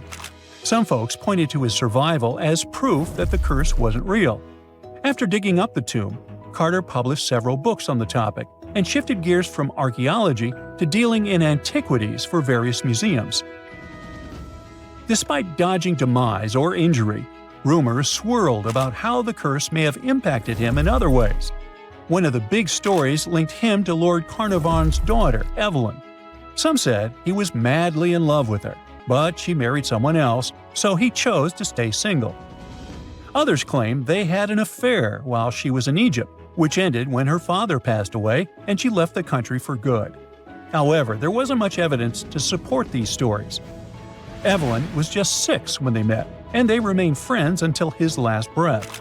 She was even one of the few attendees at his funeral, but denied any romantic involvement, saying they weren't that close. A year after the revolutionary discovery near King Tut's tomb, Evelyn married politician Sir Brograve Beauchamp and had a daughter. That same year, Beauchamp toured the tomb with his parents, guided by Carter himself. Carter never married and, aside from those posthumous rumors about Evelyn, had no other romantic connections. While the curse adds an intriguing twist to his life story, his tendency to keep relationships at arm's length was evident long before the tomb was opened. It seemed Carter just wasn't a people person. In 1939, after battling a serious illness, he ultimately succumbed to fate. He was 64, which was a pretty common life expectancy in the UK back then, so no one really thought it was off and linked it to an ancient curse. When he passed, it turned out he had several artifacts from Tutankhamun's tomb in his London apartment, which were eventually sent back to Egypt, marking what some viewed as the curse's end. Who knows? Maybe if he hadn't had all those ancient souvenirs at his place, he would have lived way longer. But all the other demises might seem off. The curse theory was likely fueled by some strange events during the excavation. Carnarvon got a mosquito bite that became severely infected, and around the time they opened the tomb, Cairo experienced a bizarre power outage and a freak sandstorm. Back in England, the Earl's dog, Susie, managed to escape from Carnarvon's house and began barking frantically at seemingly nothing. At least that's what the staff and family saw. Strangely enough, at the very moment her owner's heart stopped, Susie started howling and fell down without showing any signs of life. Maybe radiation didn't play a crucial role after all, and those were indeed ancient artifacts from King Tut's tomb that made them all perish. Spooky, huh? Archaeologists have been studying Petra in Jordan for 200 years, and in 2024, they found something they had never seen before. It's a tomb with at least 12 complete human skeletons and artifacts that are over 2,000 years old right in front of the treasury. Bronze, iron, and ceramic items were placed with the deceased, which shows how people honored their loved ones when they passed away. It's a rare chance for scientists to learn more about the Nabateans, an ancient group of Arabian nomads who built Petra. The objects found in the tomb under Petra's treasury are in amazing condition, but the skeletons became fragile because it's damp inside the tomb. They plan to study the remains and extract DNA to see if the people in the tomb were related. While some scientists are solving tomb mysteries, others have trained AI to find new ancient sites for them. They've created an algorithm that works with a special type of satellite imagery. This technique uses radio waves that can peek under things like sand, soil, and even ice to find hidden objects. AI will help search a huge desert on the Arabian Peninsula called the Empty Quarter for archaeological treasures. The lead scientists of the experiment trained the algorithm to recognize hidden locations using data from a site they had found before. The new tech can discover buried structures within 20 inches, which is very precise. Another groundbreaking tech, LiDAR, which means light detection and ranging, helped archaeologists reveal new hidden cities all around the world. LiDAR can see big structures beneath layers of vegetation and map even subtle changes in ancient landscapes. They use it to scan large areas from a small plane flying over places that aren't so easy to study from the ground, like dense jungle. In 2024 alone, they found new Maya settlements in southern Mexico, gardens, roads, and rivers in Ecuador's Amazon rainforest, ancient ruins on the Pacific island of Tonga, and the remains of 2 medieval cities along the Silk Road route in Uzbekistan. Maybe some smart technology can also explain what Marge Simpson is doing on Earth in an ancient Egyptian tomb from 3,000 years ago. The drawing, featuring a woman with yellow-colored skin, a blue crown, and a green outfit, is alarmingly like the famous cartoon character. If you don't see a resemblance here, I hope you'll at least enjoy an amazingly well-preserved necklace with amethyst and agate beads. It's from another recent find from Egypt, an ancient tomb with 11 sealed burials near Luxor. Archaeologists also found 2 copper mirrors, one with a lotus-shaped handle and the second with a unique design of the deity of the sky, women, fertility, and love in ancient Egypt. The hair of the figurine was originally made from almost 4,000 mud beads. Another awesome find from 2024 is an ancient Greek shrine with intact burials, a sarcophagus, and plenty of gold inside. They think it was built before the year 300 before the Common Era, and the marble lions, also found inside, were made from the same marble as the Parthenon in Athens. Greece is so full of ancient treasures that the city of Thessaloniki will house around 300,000 of those artifacts in their new subway system. Meanwhile, archaeologists in France have found a monument unlike any other, and they can't figure out what it was used for. It's direct proof that people used to live here between the Neolithic and the early Iron Age periods. The coolest part is a monument made of 3 unique shapes that fit together like puzzle pieces. Some gravel found in the monument could mean there used to be a wooden fence called a palisade. People who built it probably used it for protection or decoration. The team studied the layers of soil around the monument to learn more about its origins. The only tools found so far were sharp flint stones, not the cartoon characters, which were used during the Neolithic period. The next step will be radiocarbon dating to figure out exactly how old the site is. Now, the oldest saddle ever found so far was found in the grave of a woman near the edge of the Taklamakan Desert in northwest China. This saddle is the oldest ever discovered. It was crafted from pieces of leather that were sewn together and stuffed with straw and animal hair to make it soft. Now, normally, things made from natural materials like this don't last very long because they rot or fall apart. But the Taklamakan Desert is so dry that it helped preserve the artifact. The herdswoman who used the saddle was buried in her full riding attire, so this proves that not only men used saddles and took part in herding and traveling. Now let's shift to Guatemala, where an ornate jade mask made by the ancient Maya people was waiting for centuries to be discovered. Scientists use radiocarbon dating to figure out the age of the mask. They believe the mask may represent a Maya storm deity, a powerful figure in their mythology. These kinds of masks were often made to honor Maya royalty, and they were placed in the tombs of kings and queens when they were buried. The king's tomb was also decorated with carvings made using tools crafted from volcanic obsidian. After 15 years of searching, scientists may have finally figured out where the altar stone of Stonehenge comes from. They compared the tiny minerals inside the altar stone with rocks from many places in Wales and England and ruled out lots of spots. Then they found the perfect match with a place in Scotland, more than 466 miles away from Stonehenge. This area might even be Orkney, a group of islands in the far northeast of Scotland where a lot was going on during the Neolithic period. The big question now is how ancient people moved such a massive stone so far. The altar stone is over 16 feet long and weighs more than 6 tons. The new theory is that they might have used boats to carry it across the coastline and rivers. Once it was close to Stonehenge, they theoretically dragged it across the land using wooden sleds, ropes, and a lot of teamwork. Meanwhile, in the north of France, an ancient home popped to the surface during the construction of a new house. It turned out to be a luxury urban house for the elite from the 2nd century of the Common Era. The inside of the house was destroyed by a fire, but under the destroyed layer, there are beautiful, real-size fresco paintings. Turkish archaeologists unearthed the arm and foot bones of elephants that lived around 9 million years ago. They also found fossils of early horses, giraffes, and even saber-toothed cats. They've already identified 43 distinct types of animals from this site and collected more than 4,000 fossils. One more cool find from Turkey is a 64,000-year-old workshop inside Enkaja Cave. It looks like people used it for 24,000 years non-stop. There are some tools inside, like flakes and blades, which were made inside the workshop. In eastern Turkey, a farmer accidentally found a 1,000-square-foot mosaic from the late Roman or early Byzantine period just beneath the dirt.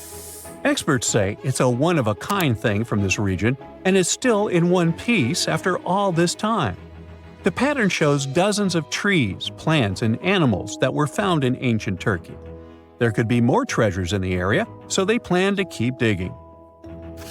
Our final stop will be in Sicily, where archaeologists uncovered a huge ancient thermal complex.